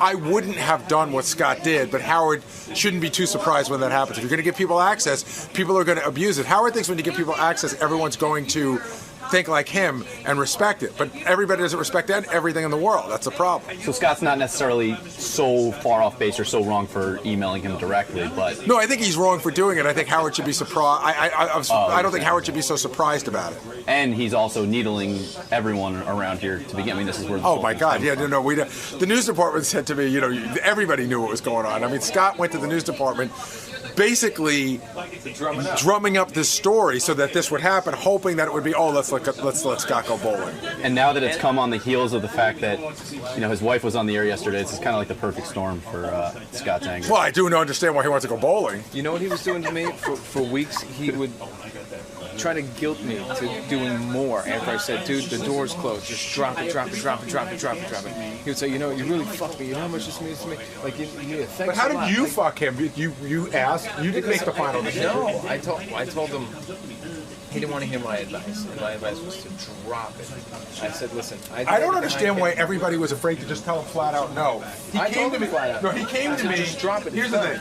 He came to me, and I knew the answer was flat out no. But it was Tim's place to tell it. Even Tim saying, "I would drop this if I were you." I would have said. But after that, he did. But I would have said, "We discussed it. We need you here," and the answer's no. I don't know why everyone's fucking tap dancing around. I told him. I said, "Drop it. It's done." No, but nobody said to him. I think what he wanted to hear was Howard said no. Yeah, but that's crazy because 3 people told him facing on behalf of Howard. No, I get it. I understand. Doug, this is vintage Scott, though, right? I mean, when he gets something in his head, it means a lot to him. We all get it. But you have a job. If it was a vacation week, this would be no issue. We'd be there, and he'd be there, and he'd be in all his glory. Here he comes. He's going to kill me. He's going right to me. He's going to blame me for everything. Watch him. Scott. And what's your problem? Why do you lie on the air? Why do you lie? You never gave me an answer. You never gave me an answer. Why do you lie? I can't speak on his behalf, but I told you no reply from him. You told me no reply. Is no. No reply to you. From your email to him means no. Tim told you no. Gary told you no. Gary never just told don't me. take it. Gary never told Scott, I didn't lie at all. I told you there are no response. You told me you didn't get an answer. That's what you told me. And to me means no. When Howard doesn't reply, if he was into it, he would say yes. So he didn't reply. Okay. How do you interpret that? No, drop it. I interpret that in my world as a no answer. Did I tell you? That's how I interpret it. Did I tell you? When somebody doesn't answer, that's not a yes or a no. Did I tell you 10 times that you asked me to drop it? Did I?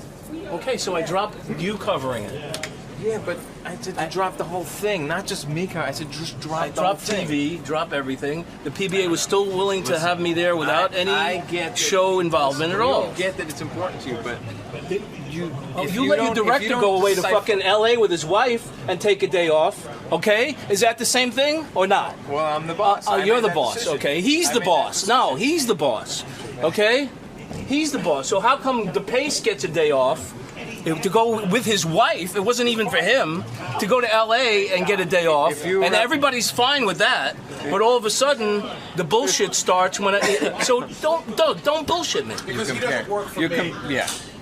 You're comparing apples to You can yell at oranges. him about that. That's you work here. That's a separate company. So you want to yell at him about that? Let him yell at him about I that. get it, but he's getting on my case about taking the days off.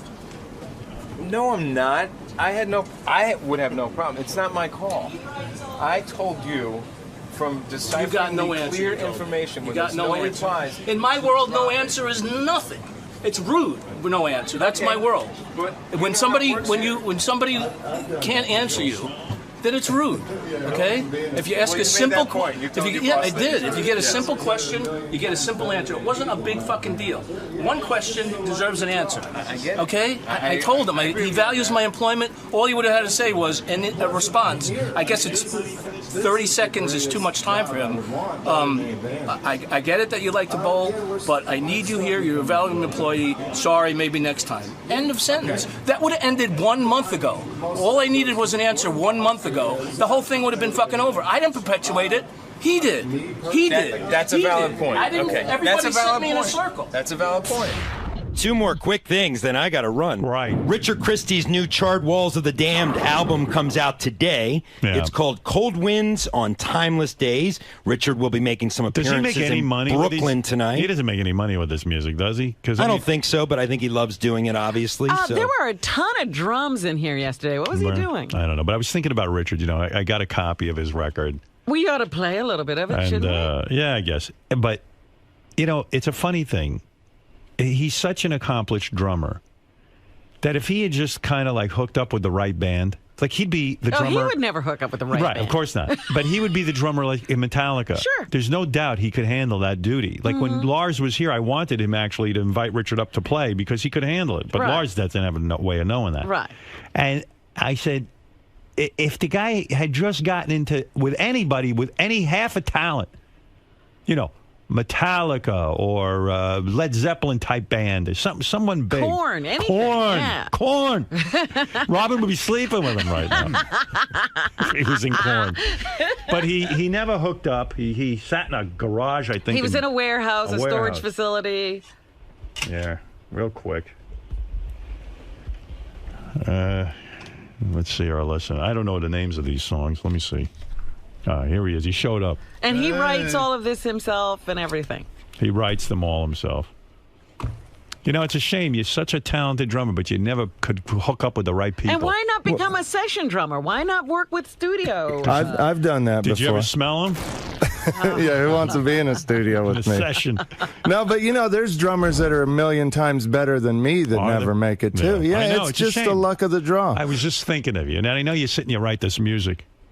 Thank I don't you. know Hal. where. I mean, plus I'm here. Do you I mean, get any this money is for this? This is the greatest job I would want, better than do any you get paid band. for this in any way? Yeah, it's starting to come in a little bit. Come on, be honest. Did they give you an advance? Yeah. Oh, they Yeah. did. Oh, okay. But I mean, most of that goes to recording costs. But yeah, Did it you was make- enough how to much pay money the did you band. Me personally, maybe a few thousand. $3,000? Yeah, somewhere around there. All right. Well, Did you have to share it with Sal since you guys are partners? No, but I pay the band members and stuff. Yeah. I mean, is it a band or are these just guys who play behind you because you write everything and Well, yeah, what to do? I write everything and they play it, but I treat it like a band because they're All right, my friends. Let me hear this. All right, that's very nice. That Thank sounds you. like Aerosmith a little bit. And reminiscent. A little more mainstream. It's with that- heavy here. Oh, pretty it does soon, with that yeah. racket. He's got to start making noise. Yeah. How old are you again? 37. Yeah. Still in my 30s. This is good. I like this. Thank you. Thank you. Thank you, thank you, thank you. Fred, not good enough to play on your record? I would be honored. He's got a different style. I can't handle this. You don't do this. I can't handle it. Right. I couldn't play it. You have a nervous breakdown.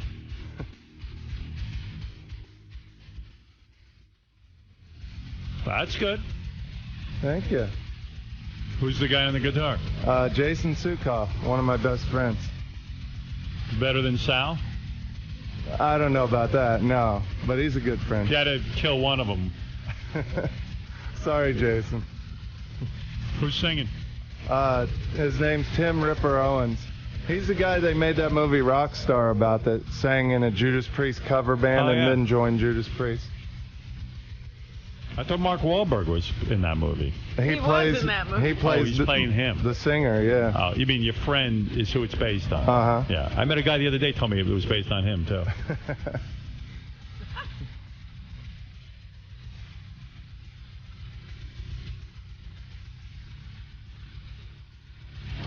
Oh, this just in, breaking news. Scott is in the hallway screaming right now at Tim Sabian. Oh, God. Yeah, you maybe should be go covering. I got to get out there. We'll pull tape in a minute. We were isolating Scott when he was yelling earlier. It was it'll make some good calls. Yeah, good funny phone calls. Hey, I should play one of Richard's funny phone calls.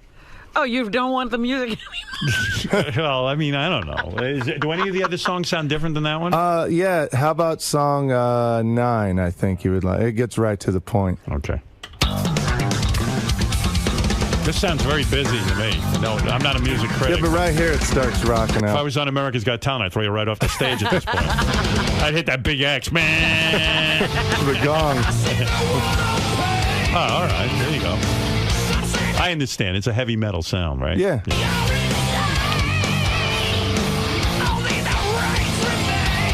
How many people bought the last album? I think we did about 25 or 30,000 worldwide. Right. Yeah. All right. Worldwide. How many people are in the world, Robin? 7 billion. You sold 30,000. Yeah, but Way to go, Steve Jobs Jr. Some kid in Indonesia loves us.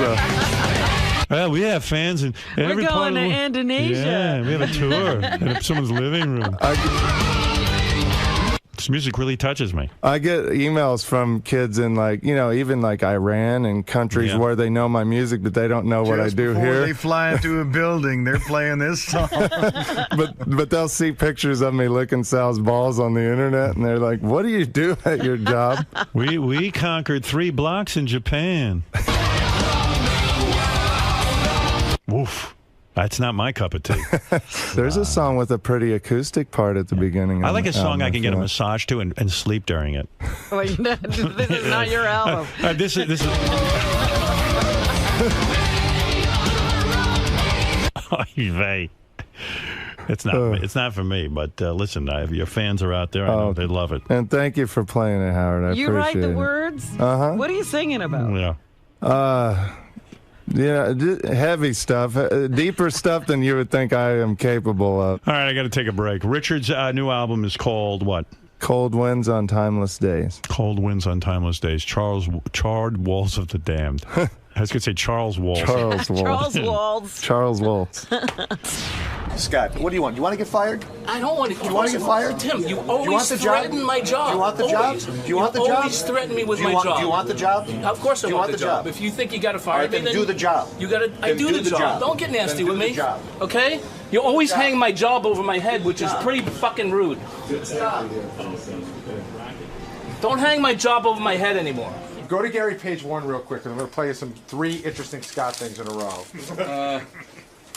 Gary page 1? Yeah. We're going to start with him and Tim fighting in the hallway, starting in green. He's really worked up about this. Yes. It's driving me nuts. They have video of this if you wanted it also. 30 seconds is too much time. I get it that you like the bowl, but I need you here. You're a valuable employee. Sorry, maybe next time. And that would have ended 1 month ago. I wish All he'd be in was charge of answer something. 1 month ago. The whole thing would have been fucking over. I didn't perpetuate it. He did. He said, go to him. You said, go to him. You said, go to him. He said, I'll talk to him. Everybody said, Friendly advice isn't an official. I told you don't do it. Scott, what do you want? You want to get fired? I don't want to. You want to get fired? Tim, you Do you want always the job? threaten my job. Do you want the job? Always. Do you want the job? Always threaten me with Do you my want- job. do you want the job? Of course Do I you want want the the job. job? If you think you got to All fire right, me, then do the job. Scott just walked by. Don't get nasty with me. Okay? heard it. You always hang my job. That's not a funny issue because he always does. Seriously, he always hangs my job. That over is my crazy. head. Do you want the job? But this is the 5th time in the last year he's Well, do you done want that the to job? No, I don't want the job. Give him an answer. He wants an answer. He wants an answer like you want it.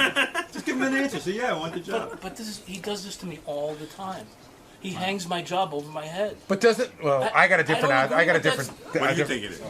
I think that he's nicely trying to tell you that you need to do a better job, or you need to do what you're supposed to be doing. Want it around here. Right. He's saying that we like what you do. I'm not looking to be a professional. I appreciate everything you do for me. I don't want to argue with anybody. You know me. No one's mad. Don't worry. You're all right. You're okay. Calm down. I got more stuff to go over. I'm sorry. You got enough to worry about. I do. Believe me. You gotta make sure your wife doesn't call. That's why I want to go to Vegas. Now there's an honest statement.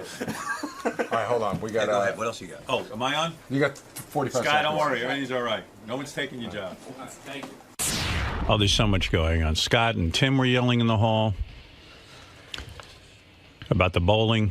Yeah, that's been the topic of the day. Yeah, they were. Then Scott came to me. Tim's always threatening to take his job, but I said, I don't think he's threatening to take your job, but he wants to know if you want the job.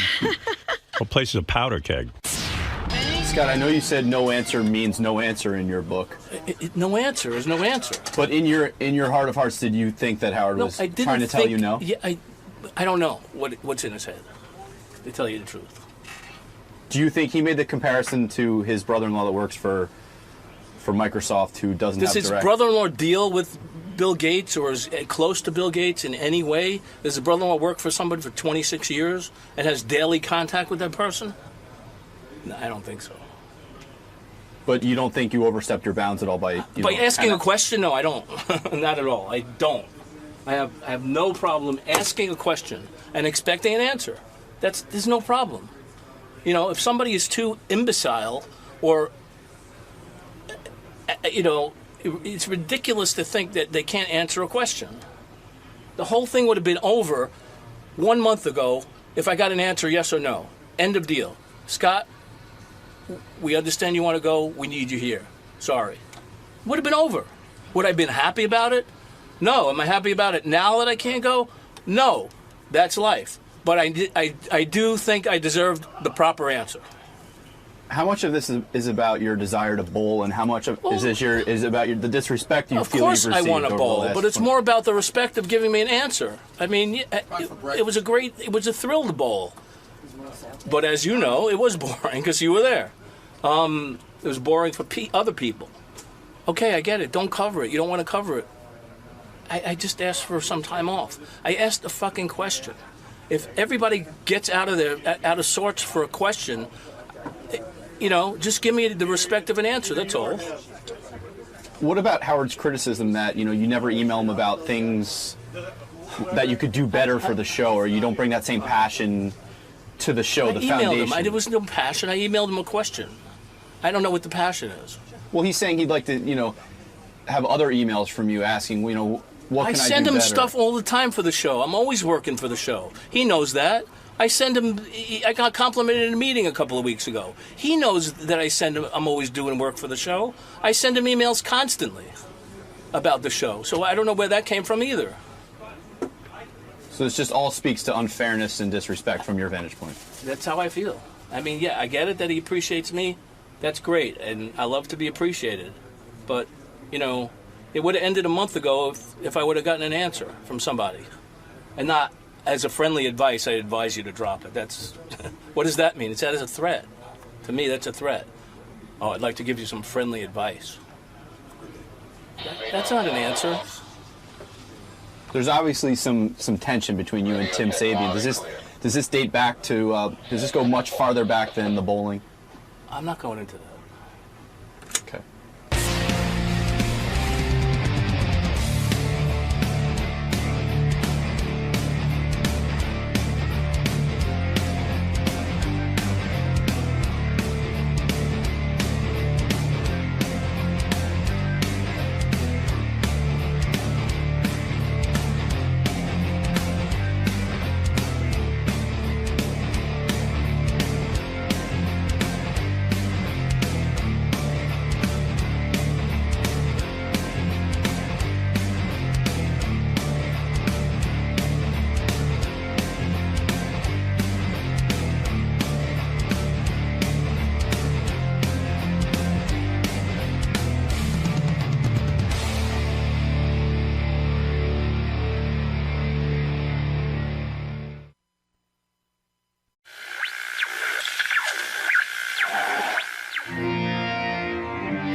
going on, Ronnie? All right, so Ashton Epkinid and Debbie the pet lady showed up here, and she's out of her fucking skull. So we're gonna bring her in here.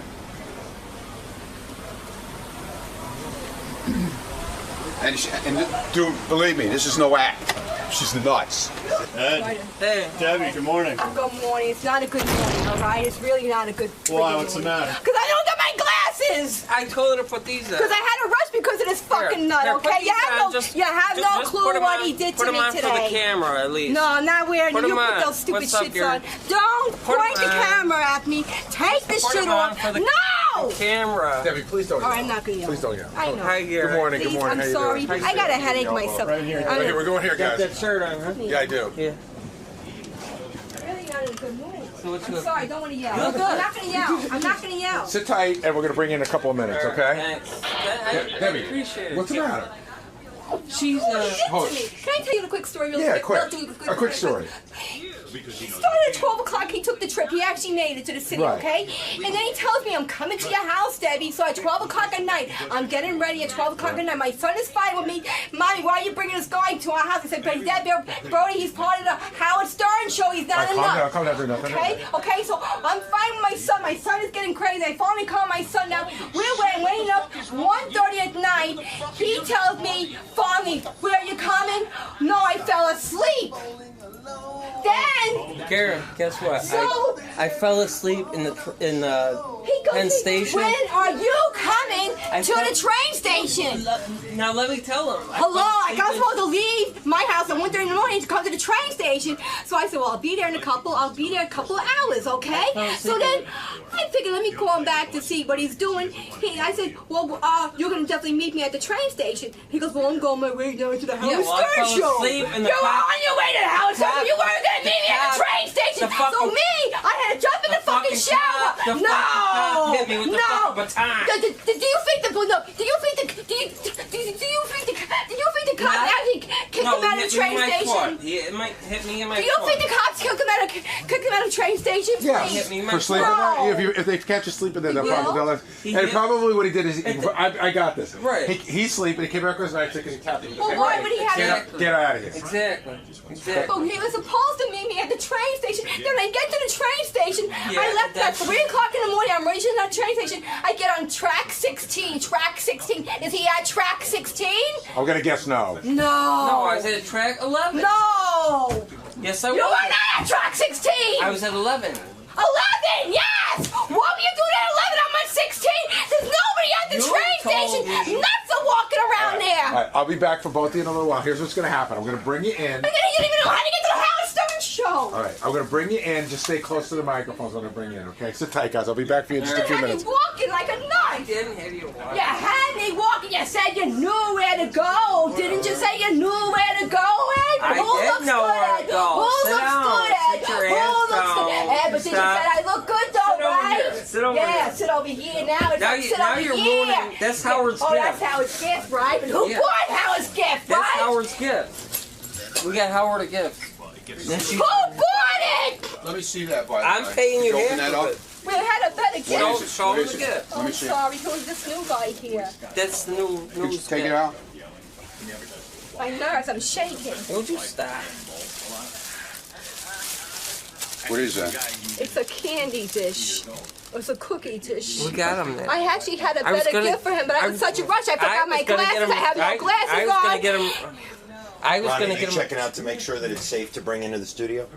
Yeah, but you know, we don't. First of all, we don't He was accept cheap. He didn't we want don't to buy accept the nice any bacon. kind of food up here. So See, I should have got him. I don't know what I don't know what they You want were to do. supposed to but get the chess set. Why I did was you gonna get get him a Why? chess- Yeah, tell him at the chess set.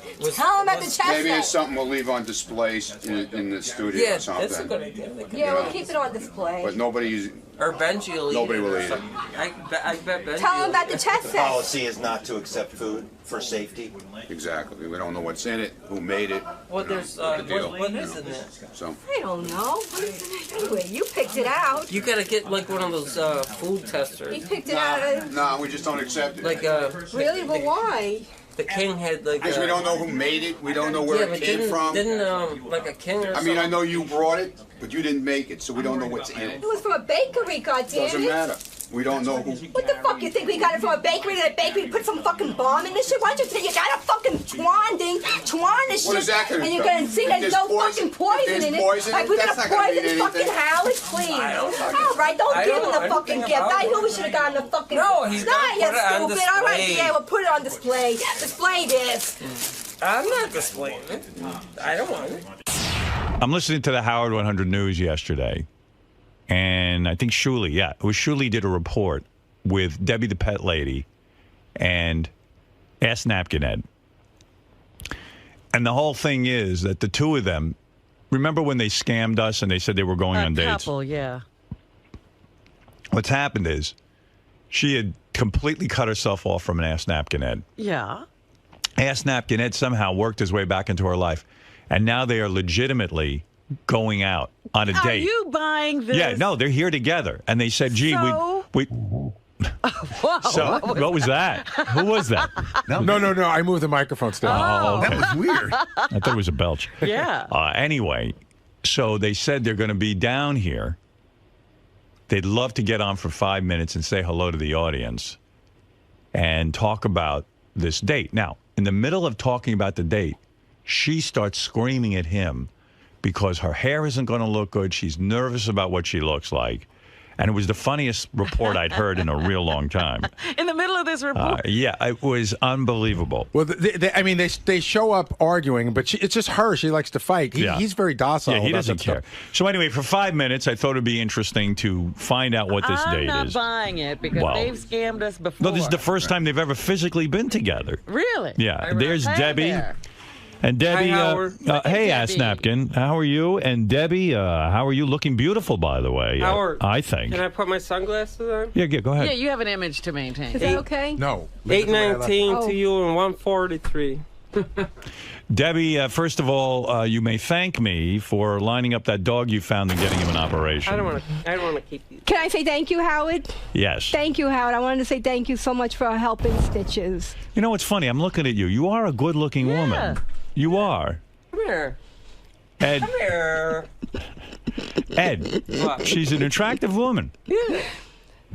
I mean, she got nice long hair. A lot of women who get older, they cut their hair too short. Yep. It's nice long hair. Don't touch her physically. She said like this. Yeah, he was trying to get cheap shots off me today during our little date. All right, the two of you kind of met on the phone. You kind of scammed me that you were going out. It was a For funny whatever idea. reason. I don't Whatever know what it reason, was. I don't know. You wanted to get on the air, but No. now you legitimately are On a date. on a date. On a real date. This is the first time you two have seen each other. The first time. Are you attracted to him? Well, I like Ed. You know, physically, he's a nice looking guy. I like him, but he just makes me nervous because I feel like he's not Real? Not real? Yeah. You know? Because is this a bit I or is it? know. Yeah, is it a bit or is he really it's not. into me? This Right. time it's not a bit. You want to know I'm something? trying- Ask him, I Howard. agree with Ask her. him. I have trouble reading you sometimes, Ed. Why is he saying it's not a bit this time? It's Yeah. not because I'm trying to. Get close to that microphone. I'm trying. Why does he get the microphone? You have one. Oh, I got one. Yeah. Howard, Yeah. this time I'm trying to fuck her. Okay. That's legitimate. Yeah. That's an honest guy. You want to Right, fuck that- her I- and I- leave her, or do you want to fuck her and have a relationship? Yeah, we can relationship. No, you want a relationship with me, or do you just want a quick fuck? Show me your ass. You know, you see my ass, all right? Stop playing this. He's seen your ass naked? No, not not naked. naked. I Right. didn't see He was eyeing me up and down in the You got a good terminal. figure. You know, yeah, I keep in shape, Howard, and trust me, look at, I'm not the brag enough, and Hey. he's been worried about my age. You know, I am up there. I'm not gonna lie. I'm 49 years old, look and terrific. I think I look pretty damn good for my Howard, age. You do, Okay? she does. Howard, at the end, And never there's write no the Sibian. plastic surgeries because I can't afford that shit, you know. So I think for my age, Do you know, ever put on like when you do you ever put on like a sexy dress and No, heels and I all that? don't You always wear pants? No, I'm a jeansy type of girl. You I know? told her to wear a He wanted me to miniskirt. wear a dress, and I'm not getting dressed up in dresses. Okay, I'm running around in fucking New York. What the Do you fuck? have I'm a not, mini skirt? Do you own a mini skirt? You have nice legs, I bet. I don't wear dresses, Howard, because At I'm all? not really into the dresses. Right. You like to wear jeans I and just stuff. wear jeans and sweats, Right. and Where I did know they- tie my hair back, and I'm just more like, Guys must hit Where on you. did they go on the date? What was this date? Well, we're supposed to go on.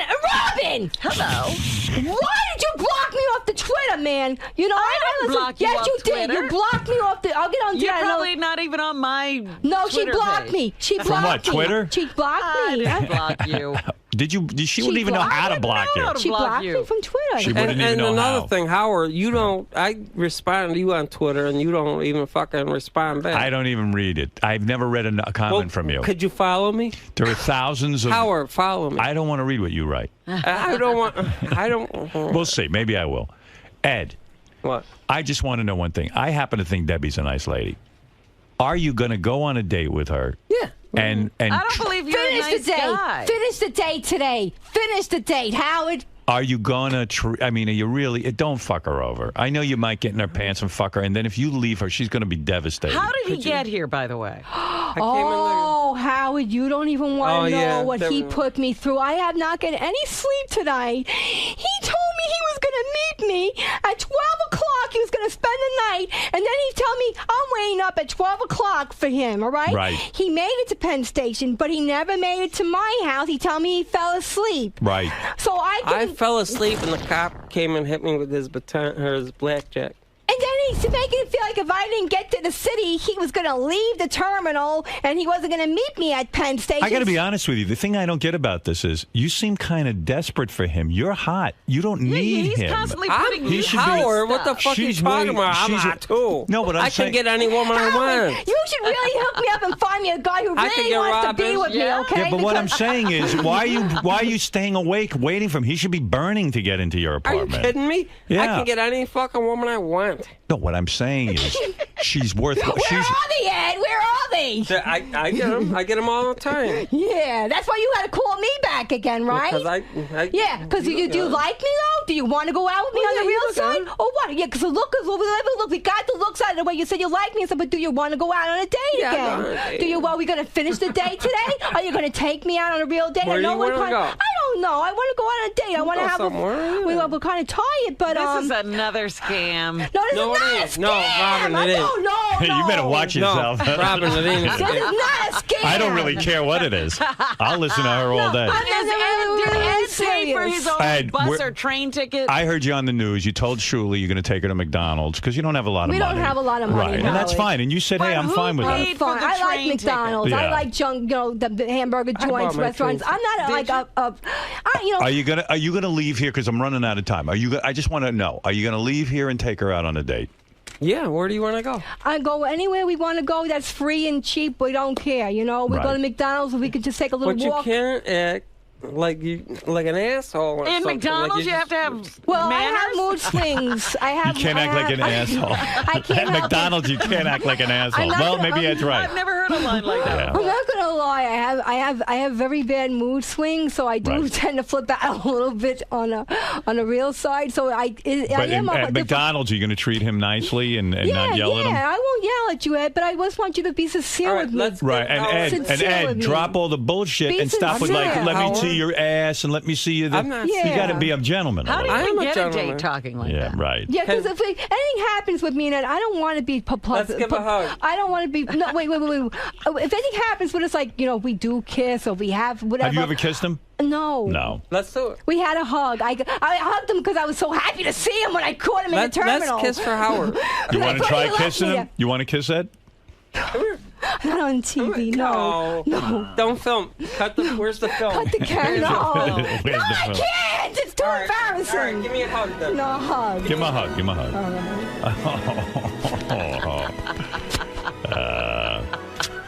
Oh.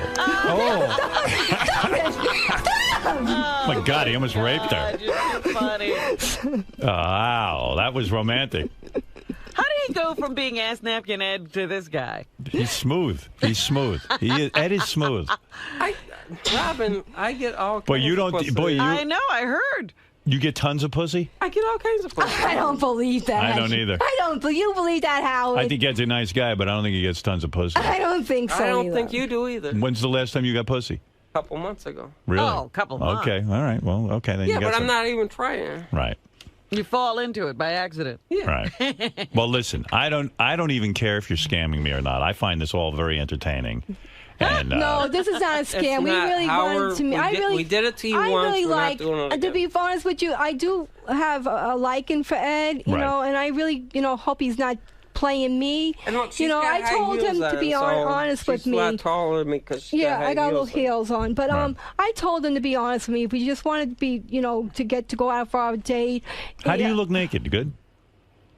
Seriously. Let her ride the Sibian. No, freak you. Why'd you make a Sibian and you ride the fucking I'll Sibian? ride Okay, the yeah, you would ride Debbie, it. how do you look nude? Are you proud of your body? Answer those questions, Howard. Are you proud of your body? No, I'm not proud of my body. Oh, that's a shame. I thought you were. I'm looking. She's got nice tits. Yeah, she does. Let's not talk about my body. Let's talk about your body. I got a beer belly. I know. How do you look naked, Ed? You want to see? He'll show you. I was hoping Debbie would show us, not you. And where's your teeth? Are they falling out of your head? Oh, you know what? I want to show you this thing I got for my teeth. All right. Well, all right, listen, I got to move on anyway. Yeah, we didn't want to come here to take your time, Howard. Right. Debbie, We good luck tried on your to- date. I've never heard I hope of a you find. date happening at this time of the Yeah, morning. I hope you find romance. I do. I just hope he really wants to have a nice afternoon with me. Can I be honest with you?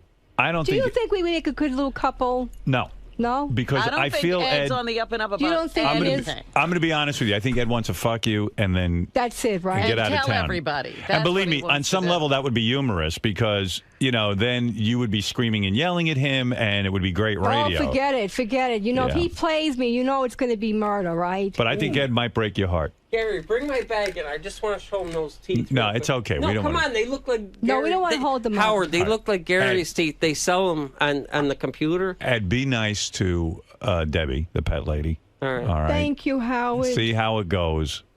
If And you... Robin, thank you. It's a pleasure to see you again. Good to see you, Debbie. Howard, Yes. can you give me any contest money or no? See, look at him. Contest He doesn't even money. have money to I take came her all on this a date. motherfucking way. Nobody But I didn't asked tell you to. We're going to go to McDonald's. Don't worry about it. Give us money for the date or something. See, Stop this is not begging. about him wanting No, her. we don't worry. We made out fine. We'll manage our little date fine. We're just happy that you took the time to let us up. Are you here. going to let him sleep over? If he wanted to, I would let him spend would. the day, and that's up to him. I told him he can come Are back you to the afraid that he would be nonstop amorous and try to get in your pants every second if he's alone in the house with you?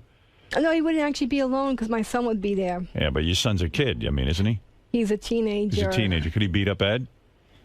I don't think he what I would mean. like Ed too much Right. being there, though. He actually got really pissed off at me last night when I told him Ed was going to be coming over, and then he was fighting with me. So thank God that Ed didn't actually pop in. But I mean, Would Ed stay in your bed? No. Ed would sleep either in the cat room or in the couch. Okay. All right. Well, listen, you two kids. Let me know what happens. Listen, Debbie's very volatile. She's and a sweetheart. She is sweet. Howard, can I get a picture with you? You never gave me a picture. No. I got to go do the show. Yeah, let him do the show. Let me go. Come on. Peace. Ed. Thanks so much, Ed. I'm Thank you. dead. Ed, Howard. it's fine. 819. 819, my That's friend. some code of his. All right, Ed. I forget what it means. Are you? Ed's one of those guys. He's like, get my teeth. Let's take a picture. Yeah, he Give me should money. come in Yeah. with his teeth. No, there's a guy who's, I believe, is perfectly physically able to work, right? Yes, but I don't know. Do you want him working for you? No, but All right. we got high-level things going on here. He's able to work, But but nobody wants to work with him. he's a strange guy. How old is Debbie? Do you know? She's 49. 49. I was saying to Will, I know this is crazy. I think she's good looking. I mean, for a 49-year-old woman, she's in really good shape. She looks good. That's right. When you're crazy, It doesn't crack. a lot of people don't eat when they're crazy. doesn't crack. But the other thing, we were trying to figure out, she's like, oh, it would have been weird for my son if Ed came over. Where do you think that falls on the level of weird shit in that house? very, very slow, very low. All right, thank you. Debbie, come over here. Thanks, Rick. Come here, you two lovebirds. Come talk to me for a second. What's up? Ed, are you really going to treat this seriously and take Howard's advice and, we're gonna, and I treat get her it. like the lady that she Yeah. deserves to be treated as? I hope he is.